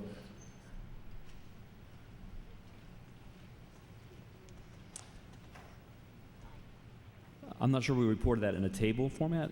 If Okay. we took the numbers that we counted, and it'll be on one of the diagrams, one of the figures. If you look at the Friday PM peak Yeah. and traffic volume for all the turning movements going in there, and you added them up.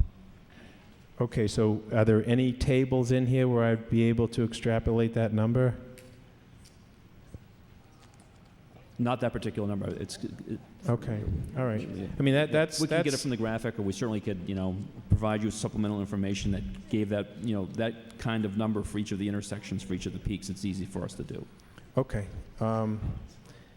Yeah, the difficulty that I'm having, I think, and at least I think I have some clarity on the 495 numbers, but the difficulty that I'm having is trying to get my arms around, you know, these different types of numbers. I'm trying to make some sort of orderly sense of them, and I know you're providing them in an analytical fashion, trying to explain how they came from, but now I'm trying to distill it a little bit more. Right.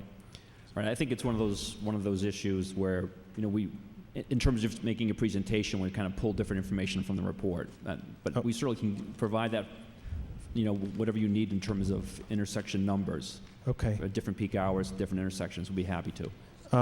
Let me ask you a little bit about the collector-distributor road, because obviously that's a key feature of the entire project.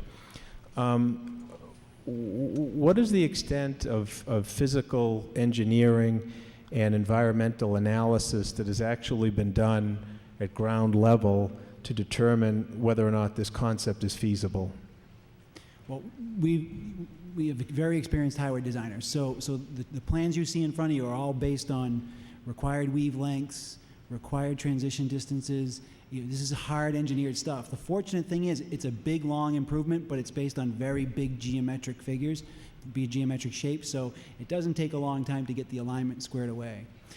But has that type of work, so it sounds to me as a layperson that it's all pencil and paper and drawing. Have we actually gone out to the site and looked at the dips in the contour and the various levels of ledge that are there and the other existing site conditions to determine whether or not this is a feasible concept? Absolutely. I mean, the nice thing about being in the median, it's marginalized area, already part of a major infrastructure improvement. But I think to answer your other question is, we have very good data from Mass DOT. We actually have the construction drawings for 495. So we know everything. We know the horizontal vertical geometry. We know the horizontal and vertical alignment, every bit of information about the construction of that highway. So of all the information that we have the best data on 495.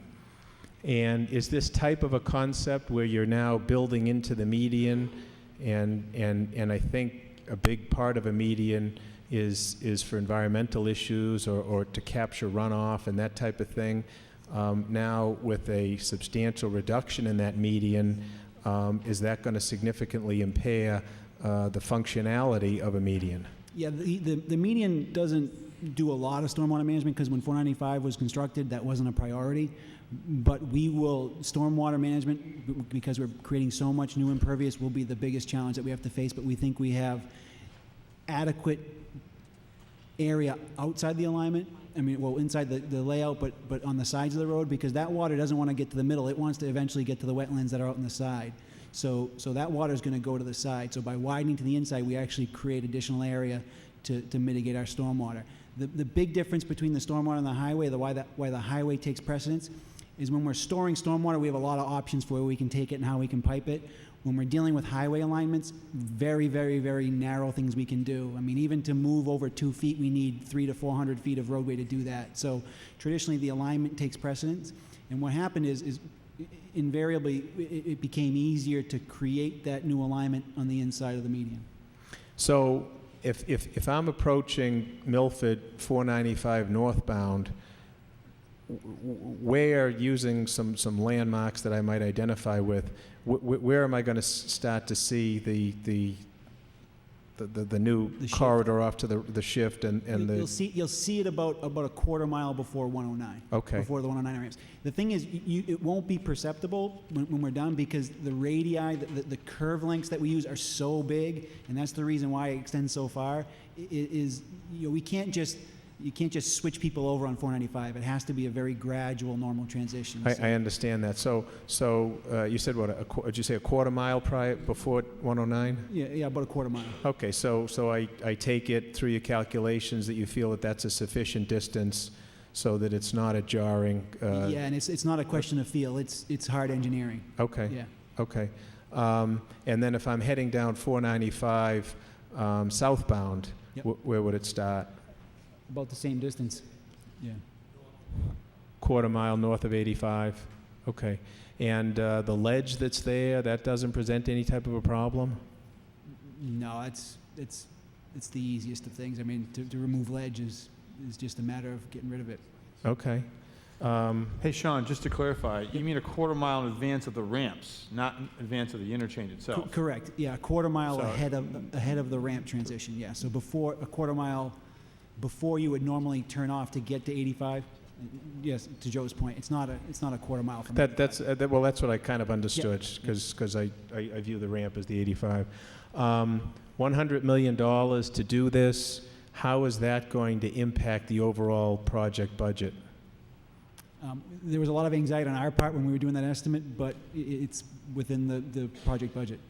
It So is. It's been vetted, and yeah, it's part of the Okay, pro forma now. all of the other items that have been indicated that are going to be forthcoming from the developer won't be impacted by that number? No. Okay. Who exactly did you speak with at DOT on this? Correct me, I think it was Pam Stevenson's office. We had, at DOT. So at DOT, all of the casino-related coordination has to go through the planning group in David Muller's office. So through, like Sean said, through a planning group and coordinated through the deputy secretary for planning at DOT, and David Moeller. I don't know if you've had the... Could I ask you to do this? Could you email to Mr. Villani the names and contact info of all of the DOT personnel that you spoke with on this project? Yeah. And similarly, I take it you spoke with some folks on the Federal Highway? Right. We had 2 meetings, first with DOT, including the deputy secretary in Boston, their headquarters at 10 Park Plaza. And that included representatives from District 3 in Worcester, that office. Okay. And then we had a second meeting with also MassDOT folks, and District 3 folks, and FHWA in Boston.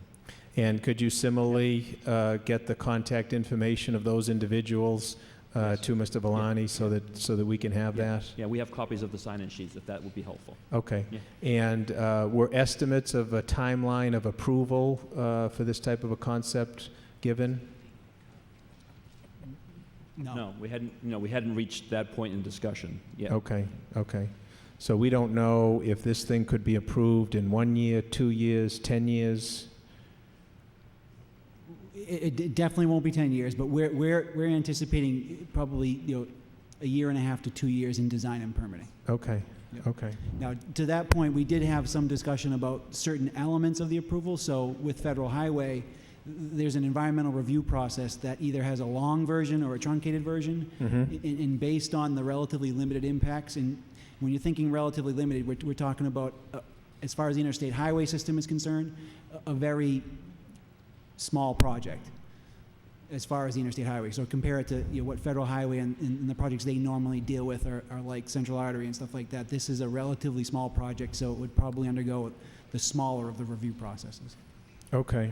Was there any discussion, and you may be aware, that Milford has an alternate route project on the table, which is basically sort of behind East Main Street, and we own probably about 80–90% of the land, and right now there's work underway to make it a bike trail. Was that looked at all? Yes, we did look at that. The town planner gave us a study. We took a look at it, and I think that it's certainly on the preliminary side, and I see some value in it. It was supposed to be talked about in this report, and I apologize. That was my mistake for not including it. But we did evaluate it, and we did look at it. We did share it with Ty and Bond. I think maybe a couple hundred cars might have been able to take out of Route 16. That's generally what that consultant had come up with.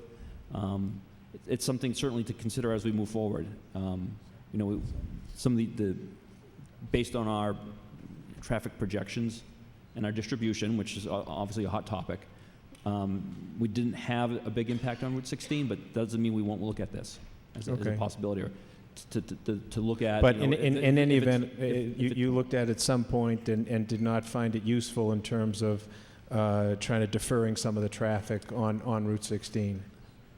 I wouldn't say it wouldn't be useful. I just, the level of impact that we think we have, I don't know, it didn't seem that it was necessarily for this project to take that fully on. But no, if the town is looking for assistance and a cooperative effort, and if that's really something that they want to talk about, I think that we're certainly open to it.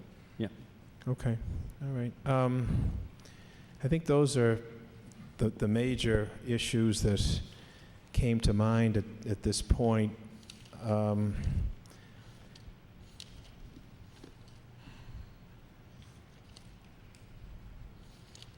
There were some other areas, but it's difficult in this context to get into that.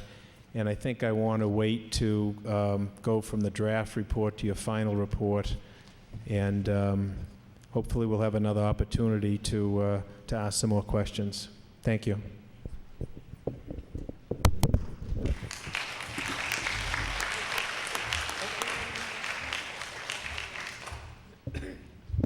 The next section is the public questions.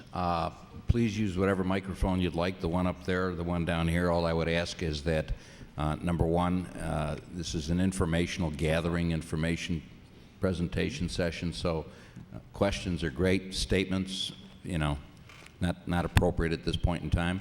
2, this place shuts down at 10 o'clock. For insurance purposes, we have to be out at 10, which means there's 27 people that want to speak. You really have to restrict it to the 3 minutes that we asked. The final comment would be that, you know, since it takes a while for each speaker to kind of get to the microphone and the like, if you could sort of queue up two and three at a time, you each have a number so you know which one you are. That will kind of accelerate and allow more of us to speak before they get kicked out, before we get kicked out. Thank you. Go right ahead. My name is Rob Mitchell. Okay, this one's louder than I thought. I've got the dubious distinction of being number 1 because my wife got here early and signed me up first. I want to talk about what Mr. Buckley discussed, which was somewhere around 28 to 66% local traffic for Foxwoods and for Twin Rivers. I think the Tie and Bond, is that how you pronounce it? Tie and bond. Tie and Bond report actually mentioned something about the trip distribution is the most contested entity. So I understand that there's really 3 phases to this. There's data collection, the Connecticut data, and all of the individual intersection data collection. There's the issue of what the basis is for the design, and then there's all the number crunching after the fact. And all the number crunching is canned programs, so I understand that there's really no disputing that. But the basis, and whether we're doing 1.5 for Milford or 1.25 seems arbitrary to me. And if you've got an option of revenue-based trips, and certainly Foxwoods has all of that data. I was down at Twin Rivers last weekend, and I know everyone uses their card to get their rewards, so there's absolutely data on who's patronizing those facilities. I think the revenue model is probably a better model. Even if you've reviewed it, it's not included in all of the attachments. There's probably 500 pages of attachments to this report. There's nothing on the revenue basis. I'd suggest that you at least add that. So, unfortunately, that's not my question, and I'll keep this to 3 minutes. My question really is, why wasn't the drunk driving discussion for Route 16 mentioned, Mr. Reardon, when you were discussing Route 16? You talked about putting police on Route 16 for slowing down traffic. The report talks about drunk drivers. If drunk driving from the extra 30 people versus the 1,000 or some odd people that are on Route 16 is an issue, then I'm going to ask you the question about the other 98% that are leaving the casino and how we're going to mitigate drunk driving going off 495 and collector roads and in other directions. Sure. I mean, the simple answer to that is drunk driving is a crime, not a traffic issue. So that's going to be handled under our social and economic impact section. But as far as we're concerned, this is a traffic discussion, and that's a criminal exercise. So there's a big difference between speed control and drunk driving as far as we're concerned. Okay, so you're going to remove the reference to drunk driving from your report then? I don't know which reference you're speaking to. Section 5.2.1.1. Right, so Sean has been meeting with folks in that neighborhood, and that is a number of forums around town, and that's a question that has keep coming up, is what about drunk driving?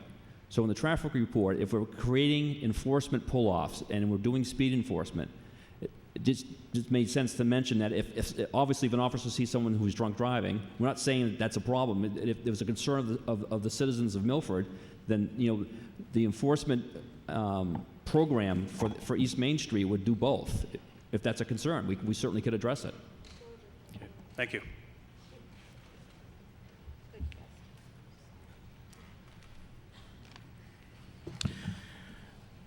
I'm going to ask you to bear with me as I make a couple of preface statements first before I ask my question.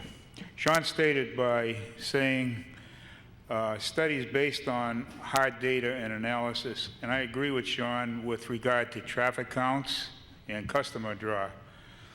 The rest of the traffic study is projections.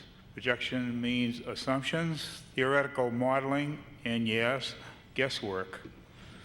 I'm challenged to ask a thoughtful technical question because your collaborative report was not posted until yesterday, and much data was posted late afternoon today.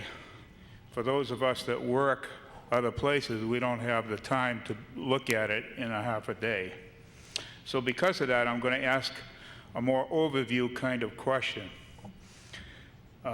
If most attendees haven't seen it, take a look at the video when you leave that's outside here in the corridor, and let that remind you of what we live with every single day in this town. Now imagine what a 30 to 50% increase in additional cars, buses, RVs, trucks are going to mean to our residents' ability to commute to work on 495 and to get around town. I haven't heard a clear summary statement, like an executive summary, of what the impacts of 30 to 50% more vehicles to our residents' ability to commute to work and come home on 495 and get around this town. Would you give us a clear summary of what those impacts are and what your specific mitigation measures are going to be? So I think when you quote the 30 to 50% numbers, you're talking exclusively of the traffic on 495. I am, because in your own understood. study, it's like in the 90% range. Right. So I think Mike will speak after this, but the big concern for us and the big cause for traffic, it's the mainline volume on an interstate highway is really high. When you have traffic impacts, when you have congestion, it's principally due because of the activity happening on the on and off ramps. So for those of us who are familiar with the Wrentham Outlet Mall, it's extraordinary the impact that happens down at the Wrentham Outlet Mall on a weekend. It's not because the mainline volume can't take it, it's because the interchange can't take it, the off-ramps can't take it. So in this application, the CD road will make this corridor, the entire corridor through Milford, and that CD improvement extends from Medway all the way through Milford. It will take that whole interchange system off the main line and make it fundamentally more safe and fundamentally easier to access. So in answer to your question, these improvements will make it safer. Although the mainline volume is going to be increased, the way people access the highway through Milford is going to be drastically improved from a safety perspective.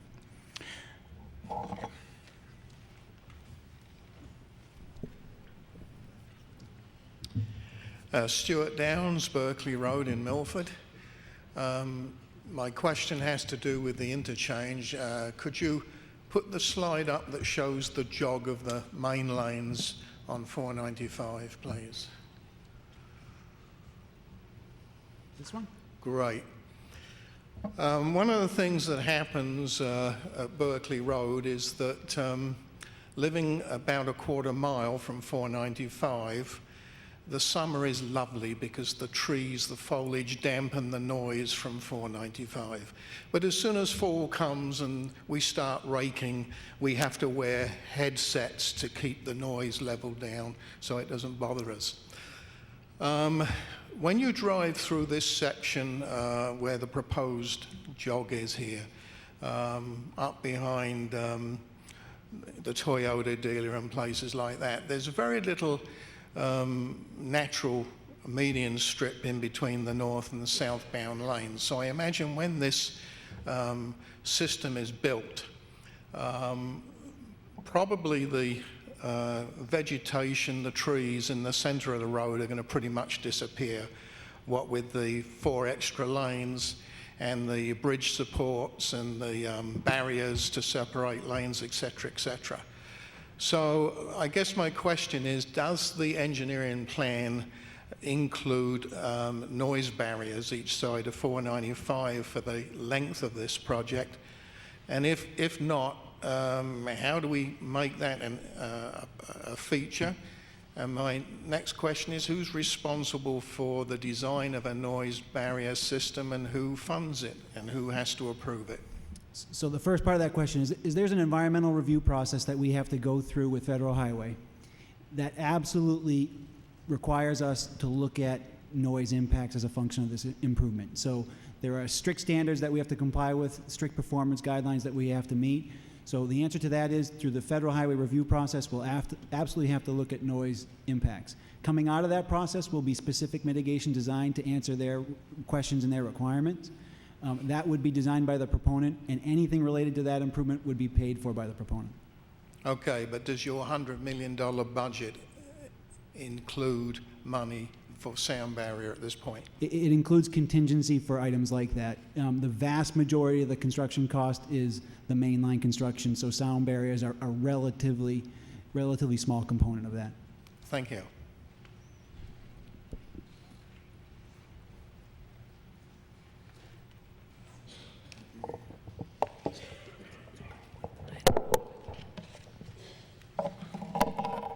My name is Barbara Morganelli. I live on Di Vittorio Drive in Milford. I was here before. On your website, it shows that there are daily 100 buses that go in and out of Foxwoods. How many buses are you counting to get off of 495 and come on Route 16 into Milford? We would expect no buses, because buses are generally bringing commuters in from further distances. We would expect, I mean, except for maybe the MWRTA, the public transportation buses, but no vendor buses would be coming off of Route 16. We'd anticipate all those to be coming from the urban populations and using 495. Well, coming into Connecticut, they're showing at least 60 buses that come in from New England.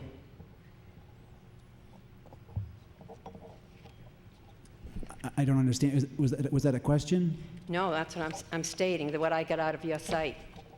Well, if you know Foxwoods down in Connecticut, Foxwoods, there is no access directly off the highway in Foxwoods. So you come off of 395, you come off of 95, and use smaller local roads to get to this facility. In here in Milford, our proposed project, anybody originating from more than just the local communities, anybody originating from high density populations, which is the people that are most inclined to use the buses, will unquestionably be using 495 and not using Route 16. So is there any way that you can guarantee us there's going to be no buses coming into this town? I think that's actually a possibility, because there are going to be people that have to coordinate with the facility, and we can absolutely, as part of our transportation demand management program, stipulate the routes that they're supposed to take. The other thing, and penalize them if they don't. We can even make them not come in from the site from 16. the other thing you do need to know, I worked at the intersection of 109 and 16 for over 20 years. And starting from 2 o'clock in the afternoon, it's gridlock between kids getting out of school, mothers going home, and people that get out of work early. So I hope that you counted that in your study.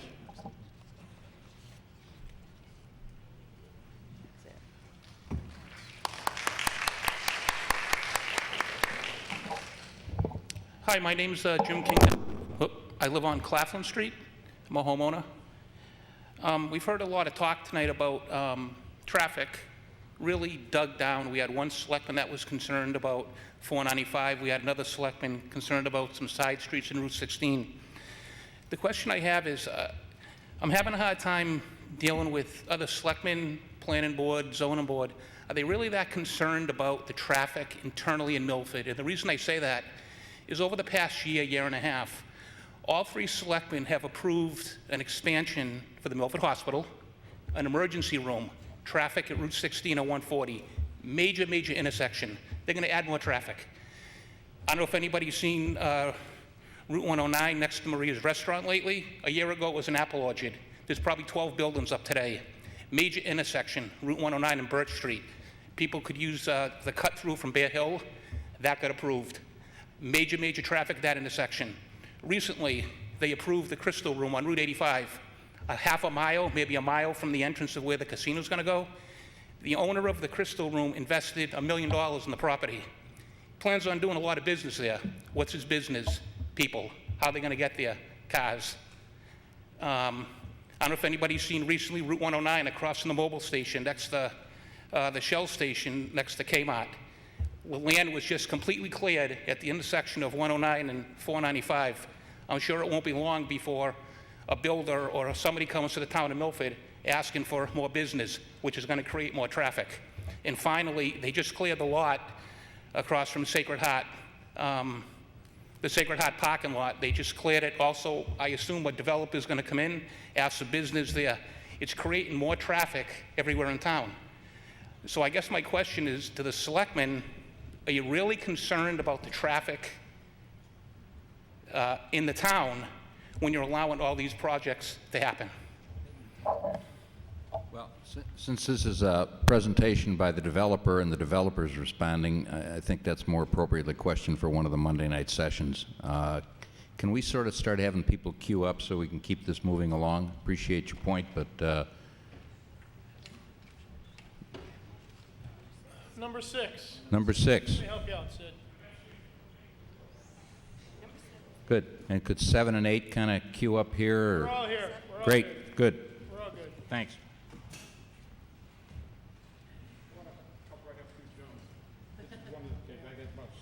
But I'll give you the one I want. First, I want to thank you, fellows, for giving all the good information to our Board of Selectmen. Okay. I want to thank all of them for giving all the good information to our Board of Selectmen, which was nothing, okay? My question is, you're talking about the traffic and everything up 495, right? Okay. What about the people that live there? What kind of a quality of living? You have children and people. Would you want to live in that area? Any of you gentlemen? Answer my question. I don't live in Milford, but I live in a similar area. You want to live up there? Would you want to live up there where them people are? I've been up there. Where I live, it's just as bad, where the schools are. You gentlemen ought to take a quick look around and go out far away and get what you want there. We don't need you in Milford.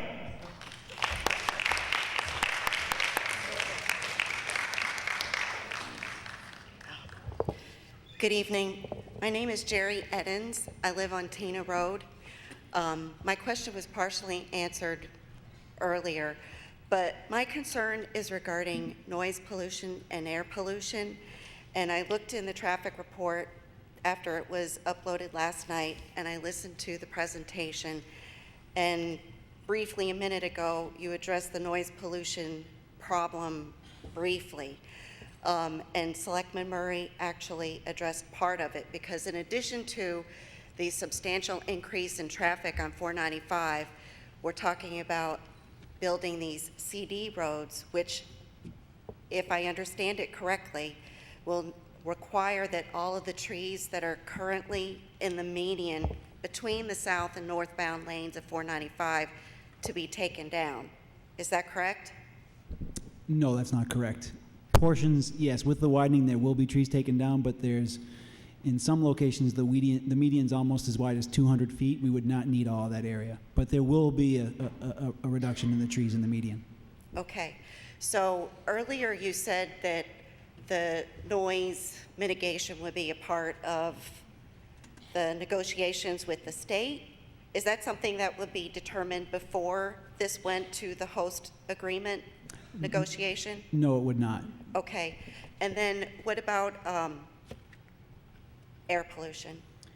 So air pollution is a little bit different, but in the state of Massachusetts, we have what's called the MEPA process. So just like we have federal highway handling the federal side of the equation, the Mass DOT has specific guidance in their MEPA review requirements that require us to do air quality and noise studies as part of their process. So that's a huge component of any transportation project that we do. So And it sounds like it's not something that we're going to have information about until in the future. No, those specifics will come only during the final EIR process during MEPA. So right now, you can only trust that the regulations and the expectations from the state regulators is significant and high and well documented. So if you review any project filing from MEPA, you can see the level of mitigation that they require. Okay, thank you.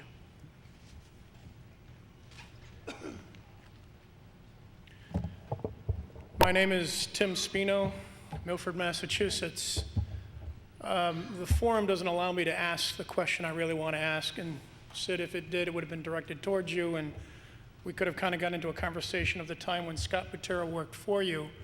But however, I do have a question about the phases. We started with phase 1, and we had hopefully Phase 2 according to what you were talking about.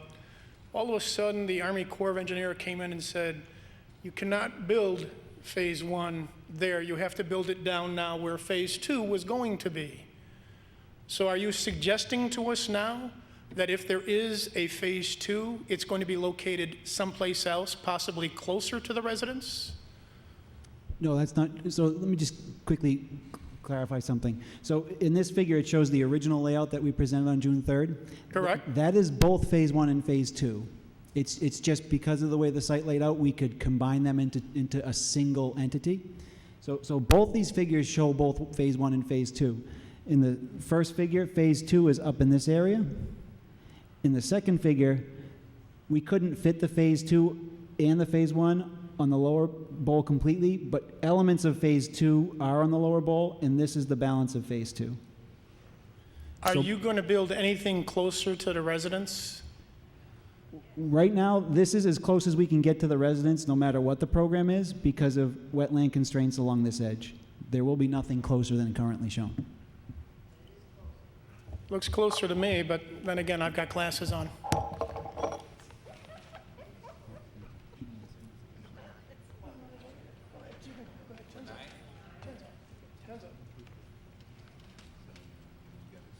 Hi, Steve Pepe from Virginia Drive. I live in the neighborhood that has Attilio and Janik and Bodio, et cetera. We abut Route 495, over 200 single-family houses, and to me and perhaps some of my neighbors, the idea of 91% of the traffic being on Route 495 is not a comforting thought at all, because they pass right by our neighborhood. So I just want to reiterate what two of the other speakers already said, that we are looking for a sound barrier there because of the increase in traffic and because 6 lanes of interstate are now being turned into 10 lanes of interstate.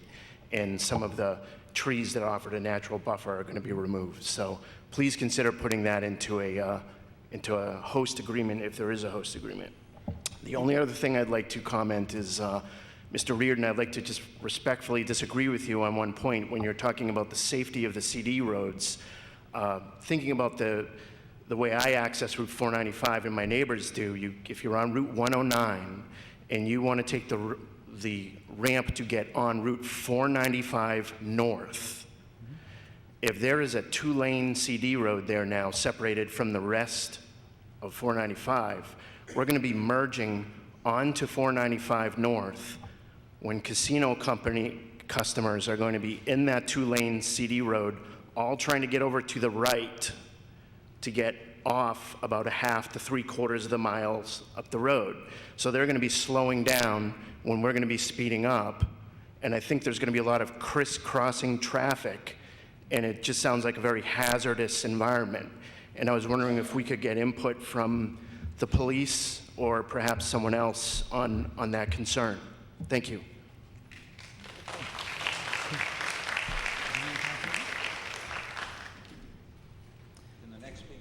Well, actually, Sid, if we can a minute, I'd just like Chris Callan to respond to that question because he's our resource for that kind of information. Yeah, the CD road system that we've shown you tonight, one of the benefits that we have is the traffic volumes in that area. They're going to be going a lot slower than mainline traffic speeds. So yes, there is going to be some maneuvering going on. Casino traffic will want to go to the right.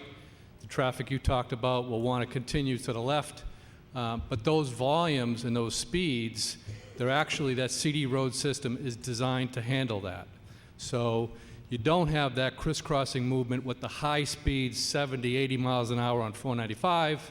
The speeds are slower in the CD road system, and they're designed to handle that.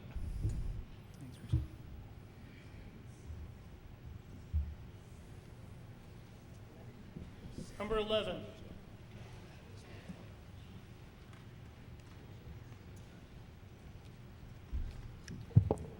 John Greco, 3 Pine Needle Circle. This is a question for Mr. Nunes. I watched the Monday night Board of Selectmen meeting on TV with keen interest. During the meeting, Chairman Buckley spoke about the initial casino proposal by Mr. Nunes back in 2009. At that time, the Board of Selectmen were assured that all traffic to and from the casino would be via 495 only. On Monday, Mr. Buckley made a comment about that initial meeting to the effect that any other way for traffic to enter and exit the proposed casino would be unacceptable to all members of the Board of Selectmen. As of June 3rd, 2013, we now all can see that Route 16 plays a prominent role in the current Foxwoods proposal. My question to Mr. Nunes is, given the fact that the Route 16 is now a major part of the traffic proposal, why is this plan even being considered? Thank you.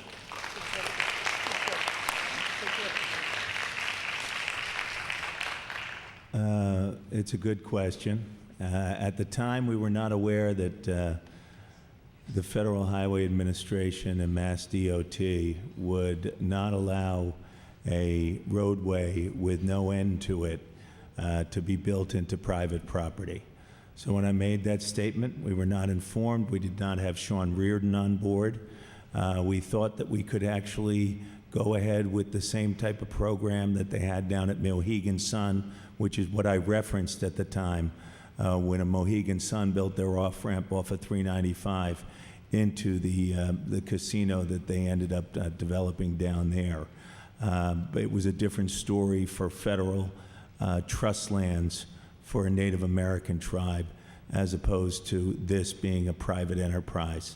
So I do stand corrected, but unfortunately, this is the way it has to be according to the guiding forces above us.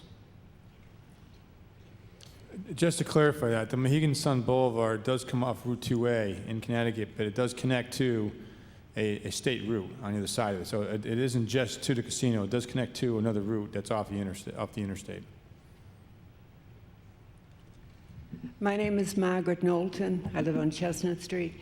And my question at a previous meeting was about the air quality, which the woman asked about. Now, the MEPR study, is that done after the plant is built, the resort is built? Is that the first time that air quality comes into consideration? It's not the first time air quality comes into consideration. Air quality is part of what we consider when we design a highway or we design any improvement. But the formal process with the state happens before any state permits can get issued. So we'll need several state permits in order to start construction on this project. Before those permits will get issued, the MEPA process has to be completed. So, but that process will not take place prior to the host community agreement being voted on. One of the reasons I'm concerned is many of our playing fields for the children are down in that section of town. The air quality there is going to be really bad. And these are the people we're supposed to be caring about more than anybody. And they're more vulnerable to damage from air pollution. What might not bother us will bother children. And this concerns me very much. More than money. If money had been a major concern, I wouldn't have been a teacher. But I think we have to consider that because it's going to affect everybody, and not just in our town. Thank you.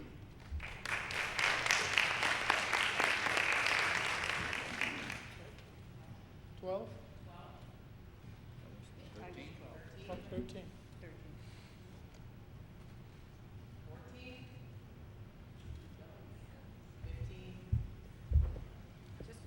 16?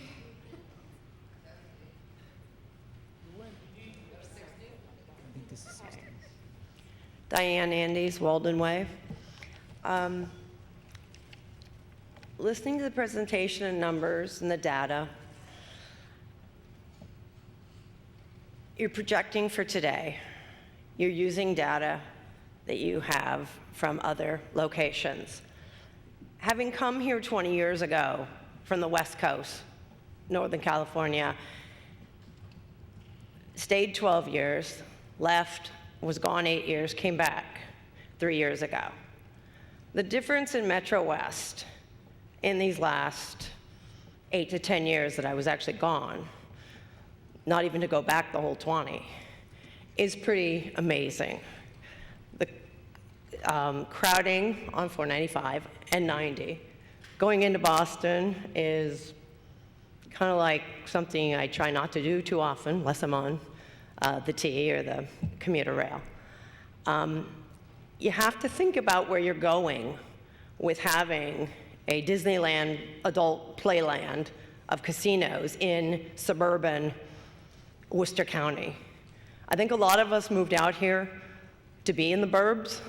You choose to travel to destinations that are already crowded, but you accept that when you go there, vacation, wherever. So traffic is growing. I beg to differ with the gentleman who said traffic was getting lighter. I'm not sure where he's been lately. But coast to coast, people live on the coast. We're on the East Coast. I love it. Wouldn't trade it. But growth is something you have here. And not to forget that these are this year's projections, not 3 to 5, or when people start coming on a regular, weekly, monthly basis. The question I have is your shift change. You mentioned traffic from it, but no one ever says how often this 24-hour shift change and when it will be of, I can't remember the number of employees. It has to be close to what, 4,000, 3,000? About 3,000, yes. Okay. Could you speak to that a little bit about when they come and go? Because we have the trucks, we have laundry trucks, we have trash trucks, we have all the, commercial people, and the particulate matter from diesel, I think you've all forgotten about also. So I believe the question is how are we going to organize our shift changes to make sure that they happen at the appropriate times? If we can just think about the clientele we're serving, we have to have the shifts established when the heavy amounts of people are coming and going. So by definition, our shift changes happen at off-peak hours. And we can adjust them accordingly. We're the owner, we're the hirer. Our shift changes can be designed specifically to make sure we mitigate them to off-peak hours. What are they currently at Foxwoods? I don't know that right now. I think there are 4 shifts at Foxwoods that all happen off-peak hours, but I'll confirm that for you. Okay, and my last question is, on the site plan, is there any consideration of running any roads towards 85 on your property, or is that not possible? Very early on in the process, we were asked to look at a connection to 85 rather than a connection from the highway and Route 16. Mm-hmm. There were absolutely some benefits to that because Route 85 has a fundamentally different feel than Route 16 does. The challenge there was real estate. We didn't control or have any practical hope of controlling the real estate that we would need to do to get that connection up through. So does that mean that will not be looked at? It'll continue to be looked at, but right now it's not a possibility. Thank you. If I could just respond to the question on traffic volumes. If you just go to Google and Bing and you type in nationwide vehicle miles traveled, you will see a plethora of information documenting since 2007 nationwide traffic volumes have gone down. And it's I'm not saying everywhere, but for the most part, that is what's happening. There are isolated locations, but if you do that, you'll see what I'm talking about. And that's when you use nationwide figures, but coast to coast, we're 2 different entities. We're more similar with all our folks living on our coastal regions than using the data from the middle of the United States. Thank you.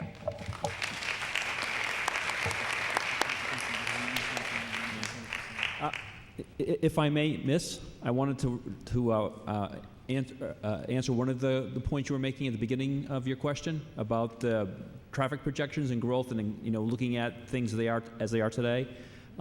If you read the study, you'll see that we actually projected 10 years out into the future and grew traffic.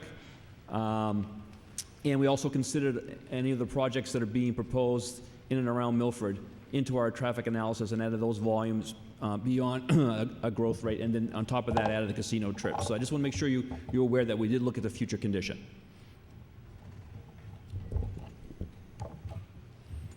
Good evening. My name is Mike Visconti. I live at 7 Muriel Lane in Milford. Several other speakers have touched on this subject, so I ask you to pardon my redundancy. but I think this is an important issue.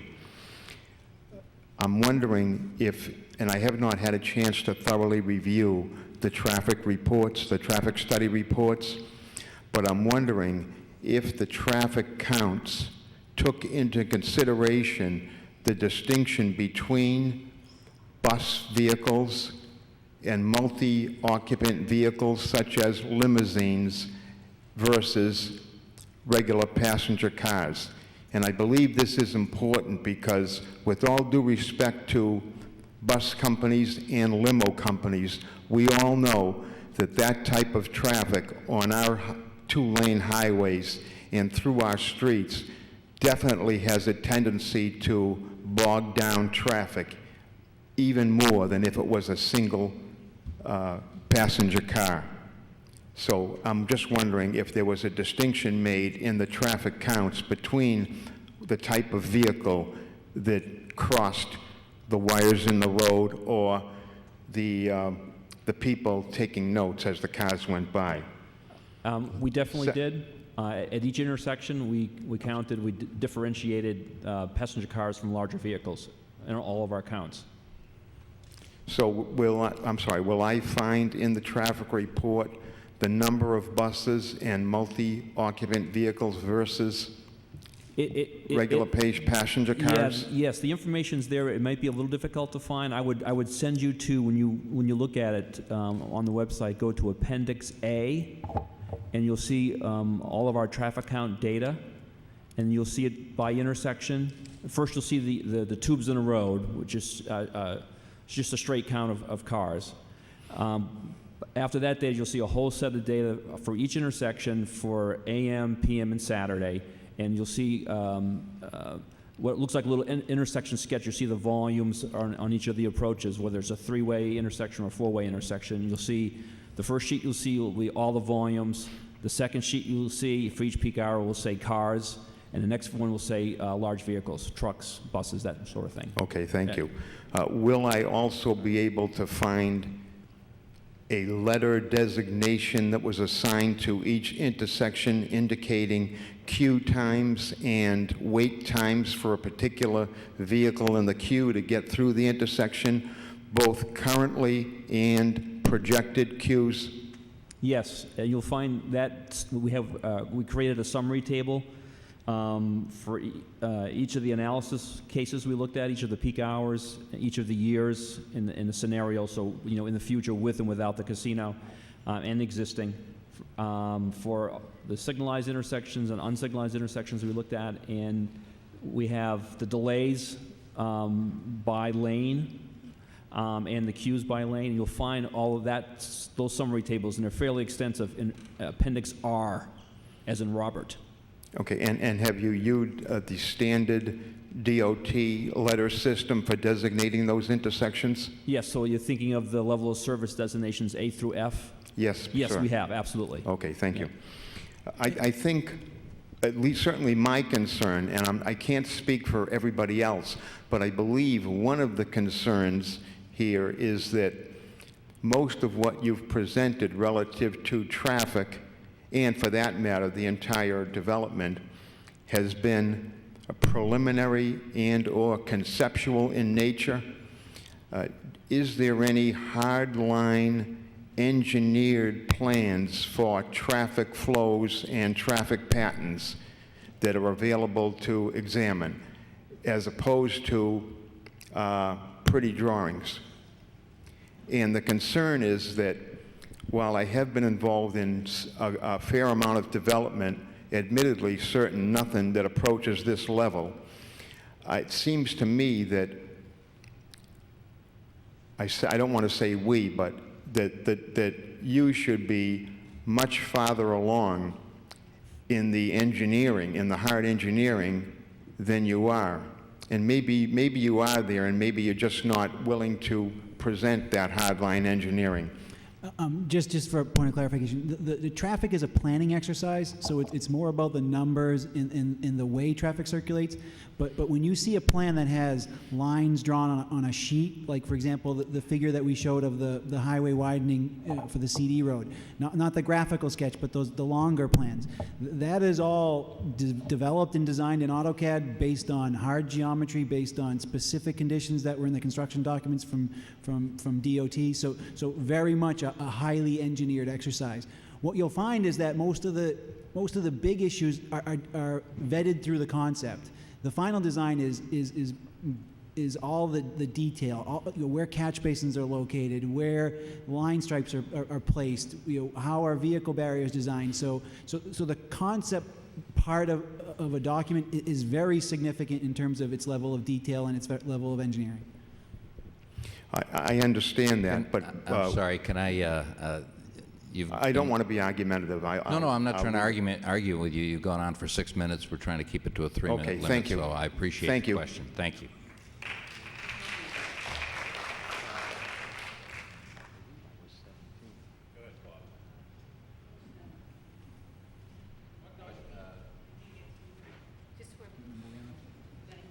They skip some numbers, but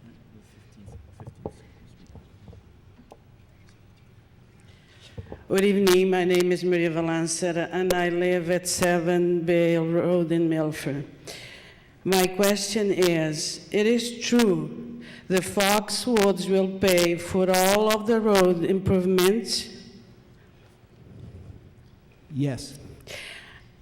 I'm looking at that picture over there, and I think everybody else does. Their land now is a piece of dump. I mean, it's a dump. Now Milford has an opportunity to build a beautiful resource. We should thank you to Foxwood and be proud of them.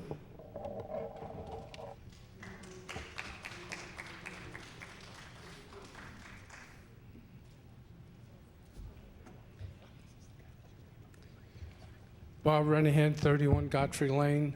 One of the comments with the noise pollution, when I came here 25 years ago, it was like being in Maine in my backyard. I didn't hear anything.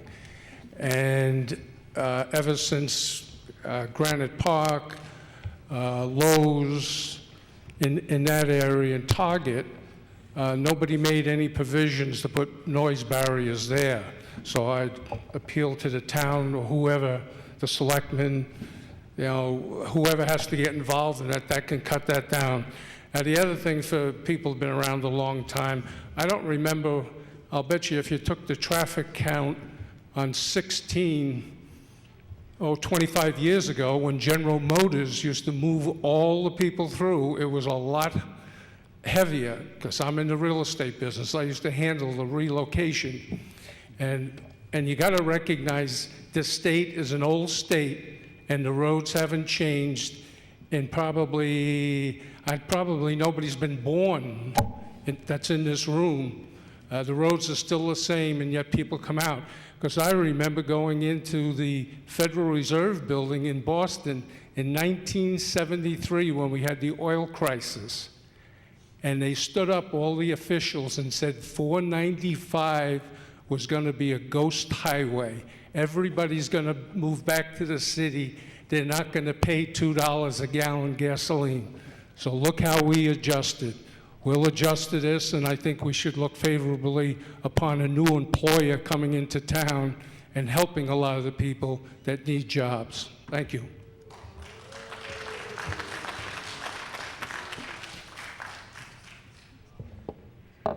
Hello, my name's Barb Dutko. I'm a Vine Street resident. I've been there for close to 30 years. And I have some questions and concerns about the connector distributor road. I'm wondering if you could bring that slide up again, please. I had attended the meeting the other night at the Doubletree, and I could have sworn when I talked to somebody about that connector road, I understand you're going to be building 2 inner lanes on each side of the highway, but I thought those inner lanes that were being constructed were going to be the connector road, because I had some concerns about crossing mainline traffic to get to those connector roads. No, absolutely not. The mainline traffic gets shifted over to the new paved area in the median. So the collector distributor roads are utilizing what is the existing paved highway. so that edge can stay unchanged. Okay, I guess this is where my confusion comes in, because I thought you were responsible, or the project's going to be responsible for building these new lanes. Who is then responsible for maintaining them? That will be Mass DOT and Federal Highway, mostly Mass DOT. Okay, so the state will just, they're in agreement that they will shift the main line of traffic to those inner lanes as opposed to the outer two where some of it now is? Correct. Well, I mean, they haven't approved anything yet. That comes after a very lengthy process. Okay. But they've seen the concepts, and we've worked with Mass DOT for more than 25 years.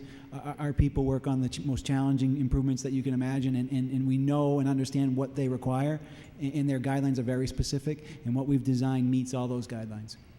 Okay. My fault then, I misunderstood the other night. That's okay. My only other concern is then, I work in the world of academia, and I think you said you were gathering some statistics from probably around the May timeframe. And I'm just wondering if you're aware of a lot of the local colleges, which we might have commuters, carpooling,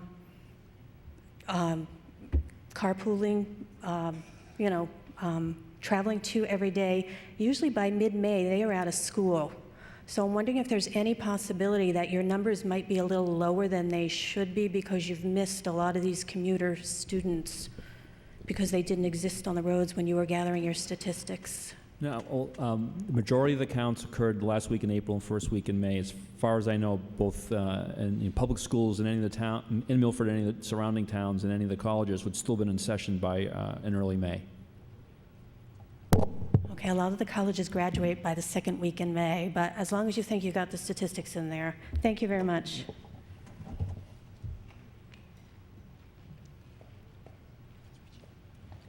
Hey, how you guys doing? I want to applaud the gentleman that just mentioned about the motor,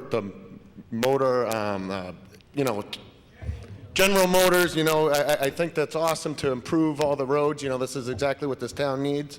Now, I might be in the minority on this, but I do like money, and this question's to David Nunes. What was that? We heard a bunch of numbers today. There was one number that I heard at the beginning of the meeting. 30% of our annual budget, was that correct? In terms of the cash and all the other benefits and the monies that are be given to police and fire and life safety, I think that it just about comes to 30% of your annual budget. And that's right about now. $20 million coming into this town? It's north of that, actually. Oh, north of $20 million. So I really hope people in this audience wearing red shirts just have an open mind to having money coming to our town, more jobs, more businesses, more money going to be flowing into this town. And I'm really excited for this, and I can't wait to see the new and improved Milford. I think this town needs a facelift. We hear all the time about violence and this and that, and violence that coming. All right. Thank you very much. Thank you.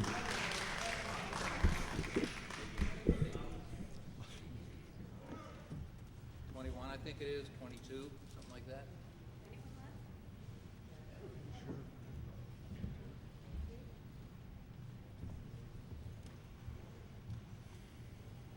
Hi, my name is Ann Walton. I live on One Carp Road off of 109. I heard this evening taking land by eminent domain. Could you either clarify what was said? It really took me by surprise. And what exactly, does that mean? I understand what the phrase means, but what does that mean in terms of, is it because you need to put a road somewhere or whatever? But I really want to hear more about that. Sure. It was in a context of a potential improvement to mitigate traffic at the intersection of 16 and 140. The idea is to try and squeeze in a left turn lane on the Route 16 eastbound approach to 140, because what happens out there today is there's if one or two cars are turning left towards the hospital, all the cars behind them get held up. And sometimes we see a very long queue, 25, 30 cars sometimes in the morning in particular. So if we can squeeze in a left turn lane, those cars will be out of the way and the through cars can get through. So pavement's fairly wide there. We can almost squeeze in the 3 lanes, but it might need a foot or two, either narrow the sidewalk or widen the road a bit. And that's where, could there be a partnership? It was suggested in the report, could there be a partnership with the town and the applicant to work together, try and find that extra foot or two of width so we can get that left turn lane and make that intersection work better? So you're talking literally a foot or two? Say that again? You're talking about taking land by eminent domain, and when you're talking the amount of land, you're talking a foot or two to make a left-hand turn there. Correct. And again, the project doesn't have a big impact there. We were trying to help, and it Right. suggests something to help solve an existing problem in town. And it's certainly if that can't be worked out, that. So you could make an extra lane by taking 2 additional feet off of someone's property? I just want to understand. Yes, that's correct. Okay. Next speaker, please.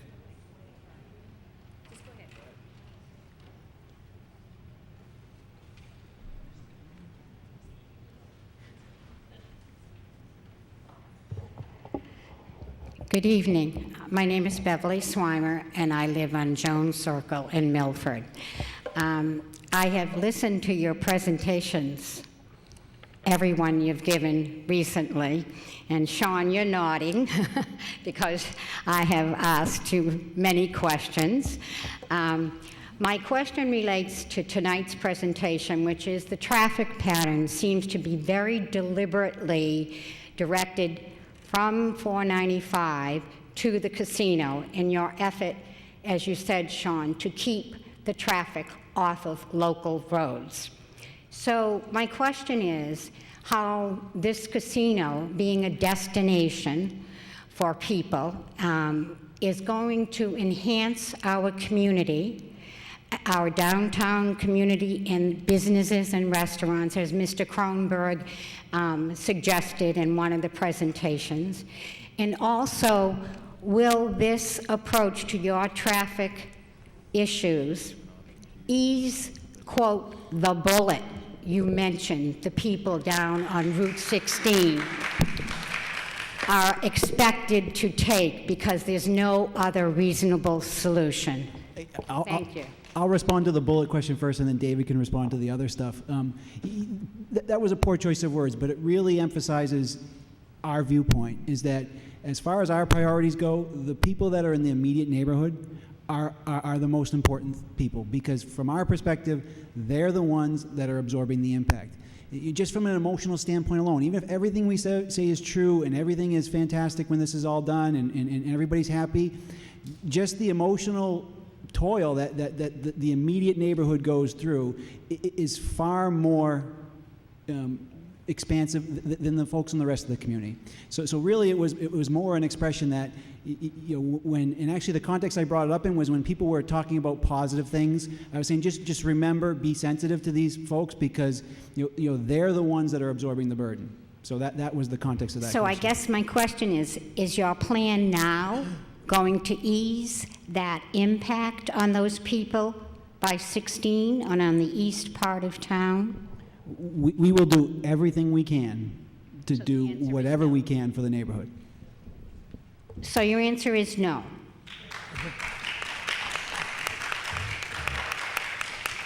I don't. Just so that they understand what they're dealing with. This traffic pattern is not going to help the people on the east end of town with their property values.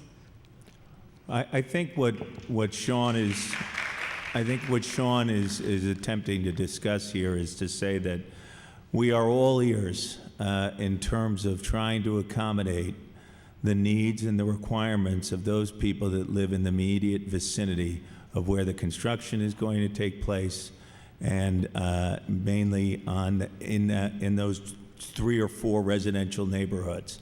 So I think that this has to be a cooperative effort. It has to be, instead of you shouting at us or us telling you how it's going to be, we need to get inside of a room. We need to have some community meetings. We need to discuss what your wants and needs are, what we can do to accommodate them, and hopefully arrive at a mutually satisfactory situation at the end of it. We know not everybody's going to be happy, because we know in every situation in life, not everybody's going to be happy. but we're going to try to do our best to make sure that we make the residents of those neighborhoods as comfortable as possible with what we're attempting to do here. And remember, what we're looking at here is a very layered process. You have this process that we're going through now with you. We'll have a Board of Selectmen vote that will take place after that. After that, there will be a town referendum. After that, there will be a town meeting vote. So you're going to have layer upon layer upon layer of approval, and then beyond that, the Massachusetts Gaming Commission is going to vet everything we're discussing with you today, and they're going to do so and require much more detail in the drawings, much more, construction drawings almost completely done. So this is a process that is ongoing, and if we can't deliver on any of the things that we're discussing tonight, especially when it comes to traffic, water, and sewer, we're not going to be selected by the Mass Gaming Commission to hold the Eastern Casino license. So understand that this will be properly vetted at a variety of levels. It's not something that's going to happen in the next week, the next month. It's more likely in the next year, and we're going to have to dot every I and cross every T.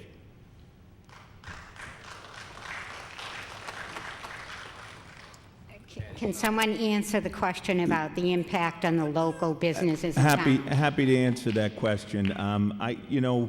When I first selected this site back in 2009, I did so understanding the gaming business, but also understanding Massachusetts. I grew up just up 495 in the town of Bolton. I'm very familiar with the lay of the land here. I went to school at Northeastern University. I spent 15 years here as a developer. Up in Marlborough, I had a project. I had projects in Watertown. But more importantly, the first meeting I had with the Board of Selectmen, I was informed that unless we had direct access from 495 in terms of an on and off ramp system, we would not have a prayer of having even this discussion tonight. So we geared our presentation and we geared the whole program behind making sure that we had generation of trips, majority of them coming off of 495 and not impacting local roads, because the number one concern, one of the top concerns beyond water and sewer, is traffic. Now, so you asked the question of whether or not, since we're not going to have traffic in the town, does that mean local businesses aren't going to benefit? That's not true. What you're going to find with local businesses, especially those that have different, be it a bakery that provides certain breads, etc., they'll provide them the various restaurants within the facility. There'll be an opportunity for people, let's just say that there's breakdowns with cars, there's all sorts of issues. The service stations are going to see an increase in business. So I think just by the nature of the number of people you're going to be bringing to the area, there's going to be a curiosity factor. People will say, well, maybe I don't want to eat in the casino. Maybe I'd like to go over to the McDonald's or the Burger King. We're only going to have 5 or 6 restaurants in our property. This is not Foxwoods. We're 670,000 feet. Foxwoods is 8 million square feet. There's a vast difference between what we're proposing and Foxwoods. But I definitely believe that there will be a lot of opportunity for small businesses in and around Milford to benefit from the casino being located here.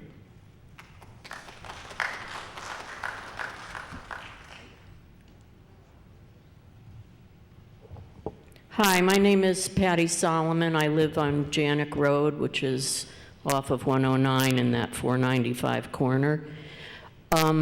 You've given us a lot of numbers from your studies on traffic, and being a school teacher who teaches art, it's a little bit much for me to understand, but I do have a question. Has anybody, and I haven't read the report, so perhaps it's in there, has anybody looked into what the highest volume of traffic currently that 495 can handle before it becomes snarled up horribly? And has it been looked at with your proposal what the volume is before it becomes snarled up and impossible for us to get on 495 and go anywhere. Yes, our study did look at the operations on 495 as well as the local intersections. We didn't dwell on that tonight, but if you look at the traffic the study, there's each ramp on and off the highway today and in the future, with and without the CD roads, and how traffic would get off onto the CD roads and back on at the other end has all been analyzed. A gentleman earlier asked us about this level of service rating. It's like a report card. And instead of for students, it's for how intersections operate. It's a scale of A to F, very similar to what you're used to, and A being the best and F being over capacity, E being at capacity, and all of these merges and diverges, we call them, merging on is pretty obvious. What we term cars getting off the highway is a diverge. All of those merge and diverges will work at a level of service C or better in the future with the casino traffic. So we have looked at that.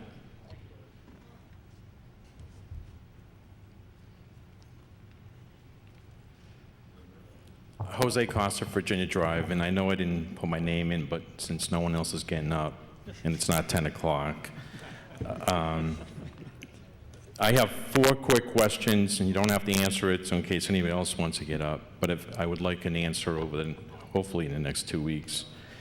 One, in your counts into Foxwoods or Mohegan, I believe both of them actually have employee parking off-site, which I don't see anything proposed here, so how does that affect that? That's one.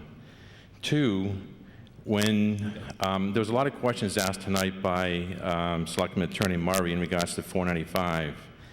I'm one of those people that travel it a lot, and your numbers really focus on Fridays and Saturdays, but if those of you that said that you've been in the area and they're looking at it, try it Monday. And so can you tell us also what happens on Mondays and what the volume impact? Because right now, you basically, when I get on the 109 area, when I hit 85, I stop. So I don't know what's going to happen with the casino there.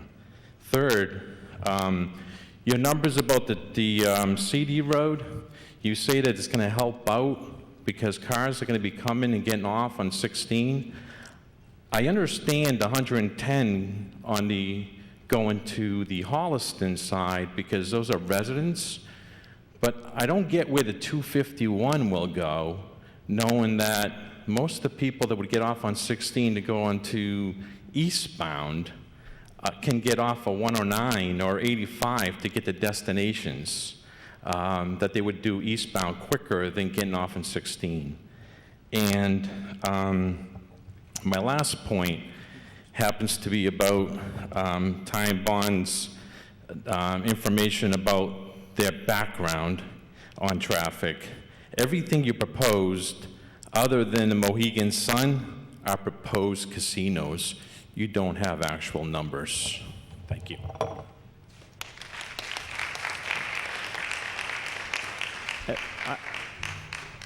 I'll tackle the first one, and we'll get you the information on the other 3, or at least 2 of those. And that first one is the counts that we performed down in Foxwoods. We counted all the employee parking as well as the main drives to the casinos itself. So they're in our numbers. How do you count those, though? Hi, residents. My name is Charles Nadeau. I live on 13 Green Street, Milford, up by the hospital. I reside there with my partially disabled wife, my daughter, my 19-month-old granddaughter, and a 4-year-old grandson, which I'm supporting. And I'm just barely keeping my head above water. And I hear numbers and numbers and traffic and traffic. $50 million to go into the banks for the company owners downtown and through the county. What's going to come to us, our resident owners? Are our property taxes going down for sure? Are our sewer bills going down for sure? Water bills going down for sure? Or are they going to be raised up? What about the schools? What's going to go to the schools? $100 million is going to Milford, but where's all that money going to go to? I drive truck. I'm a truck fleet manager for Long Auto Group in Framingham. There are 15 trucks I keep on the road. I drive truck all day, every day.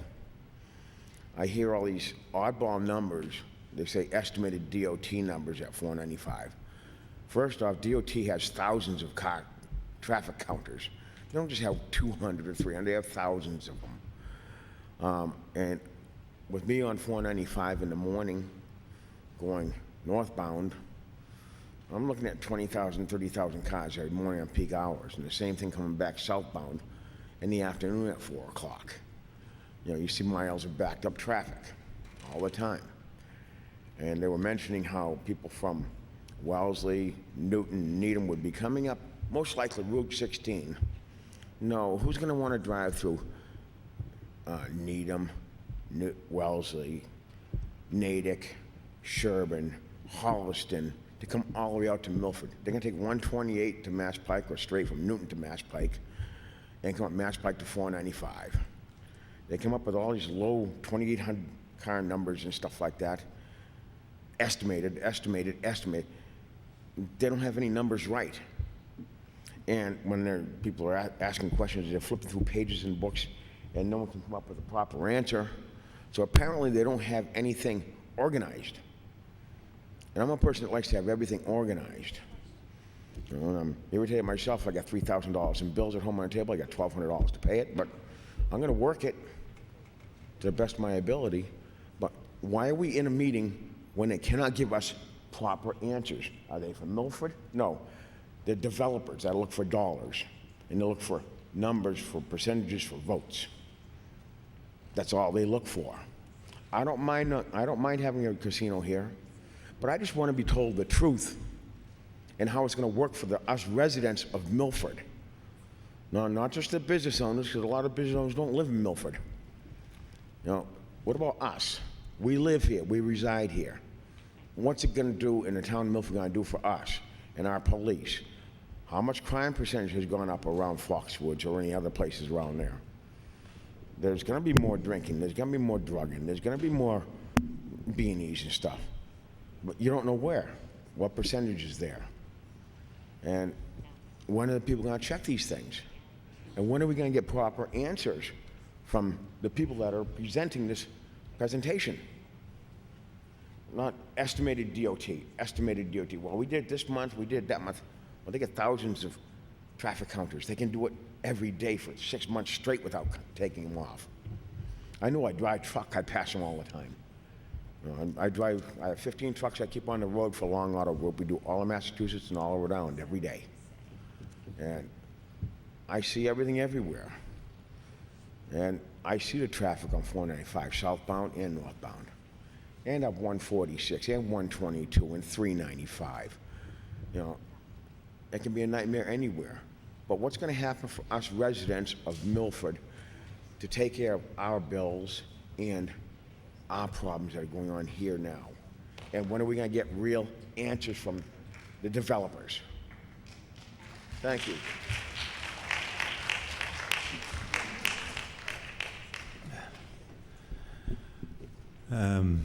As I stated at the beginning of this presentation on traffic, this is a public process. We are the most public developer in the entire state that's looking to build a casino in terms of public vetting prior to discussions on a host community agreement. In terms of what the town of Milford and what the community will receive and what the benefits will be, all of that gets contained in the host community agreement. We are not at that discussion level yet. The selectmen said that we would like to satisfy some concerns of the citizens. They are mainly water, sewer, and traffic. And they said until we've satisfied those concerns, we don't want to have a discussion on the host community agreement. So therefore, that's why you haven't heard exactly what types of benefits are going to come your way out of this. But I expect that shortly that discussion will take place between all of us. It will not be done in a back room like it was done in Everett or it was done in Taunton. It'll be done out in the open, just like we're doing this tonight. That's the answer to your first question. The second question is, This is probably, in terms of development, one of the most detailed traffic studies I've ever seen. Like you've been driving trucks for a while, I've been in real estate since I was 22 years of age. I've seen a number of traffic studies. This is one of the best I've ever seen because it has to incorporate, in terms of development, when EMC was going into Hopkinton, I can tell you their traffic studies were 10 pages long and they generate more traffic than we're going to generate. But nobody ever came to them and gave them the public grilling that we're getting. But that doesn't mean that we don't want to step up to the plate and accept it, because we're willing to do that, because we know we're coming into your community and we know that you have an obligation to receive the facts and the answers. This is a very good traffic study. It's complicated. Trust me, even I have trouble understanding it, and I have to call Sean 15 times in a day to have him answer some questions for me. And I've been at this a long time. So we're trying to present the information. We are definitely got some really talented people on our team, and we're doing it more so than any other community in Massachusetts, and we're pretty damn proud of it. Thank you. Hi, I'm Sherry Nato. I live on 13 Green Street. First of all, this is not a cigarette. It's an e-cigarette. Trying to quit smoking. So if anybody thinks I'm smoking a cigarette, it's not. I'm going to talk about traffic. Just plain traffic in Milford. It sucks. It really does. You know, it really sucks bad. I mean, like, people go down our road, speeding down our road. Nobody does nothing about it. You call the police, say, oh, we have, you know, I have 2 young grandchildren I take care of. And there's another complex next to us, near us, on Green Street. Why can't they put a sign up there, children, okay? My grandson almost tried to run the middle of the street tonight, and this car's speeding by, okay? It's ridiculous.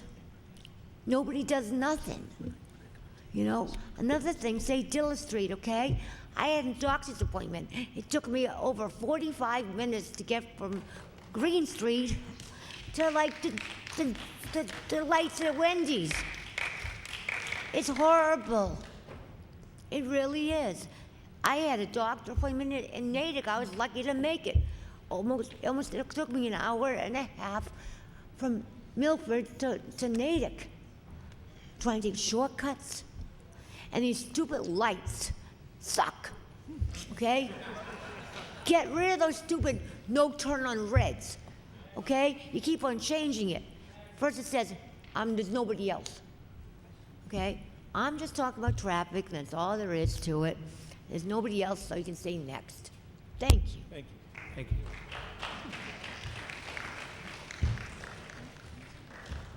I think there was one last speaker. We've got just a couple of minutes, so. Very quick. My name is Diane Canino, and I live at 23 Shadowbrook Lane, and I'm proud of it. My question applies to all of the planning, including traffic. Where do I go to understand how the town, let's say we agree to be a host, how the town can have legal coverage when you guys promise and you don't come through? How does that work, and where do I find out? I think I'm going to leave that to the town's council to answer. All of the commitments that the developer will make are going to be reflected in an agreement. It will be very specific. This traffic report will be attached to an agreement if it gets that far. They will be required to build exactly what they said. If they don't build it, if they try not to build it, we enforce our rights under the contract just like any other contract. They can't change anything without our express written permission, the selectmen's express and the town's express written permission. So this isn't aspirational. This will be very specific. If you look at the Springfield host community agreement, you'll see this is what they said they're going to build. That's what is attached as an exhibit. That is what will be built. Nothing else will be built there. The road system that they've proposed here, that's what's going to go in, or else there won't be the casino right on down the line. So whatever the mitigation efforts are, whether they're fire, police, payments they're going to make to the town, Any commitments that are made are going to be reflected in that host community agreement, and they will be enforced. And the document is a very detailed, tough document. It doesn't say, if you like, it says you will, and you can't change anything without our permission. So that's the... I understand. My question is related to the predictions that are made all along the way when a casino is being built. I'm also proud to admit I'm old enough to remember when Atlantic City was built, and we've improved a lot since then. But the surrounding towns did not get a lot of the positive benefits or the impacts that were originally stated. And I want to know if there are legal repercussions that go beyond did you build it? Yes. I mean, some of them are specifically provided for by statute, and they will be paid for by the developer.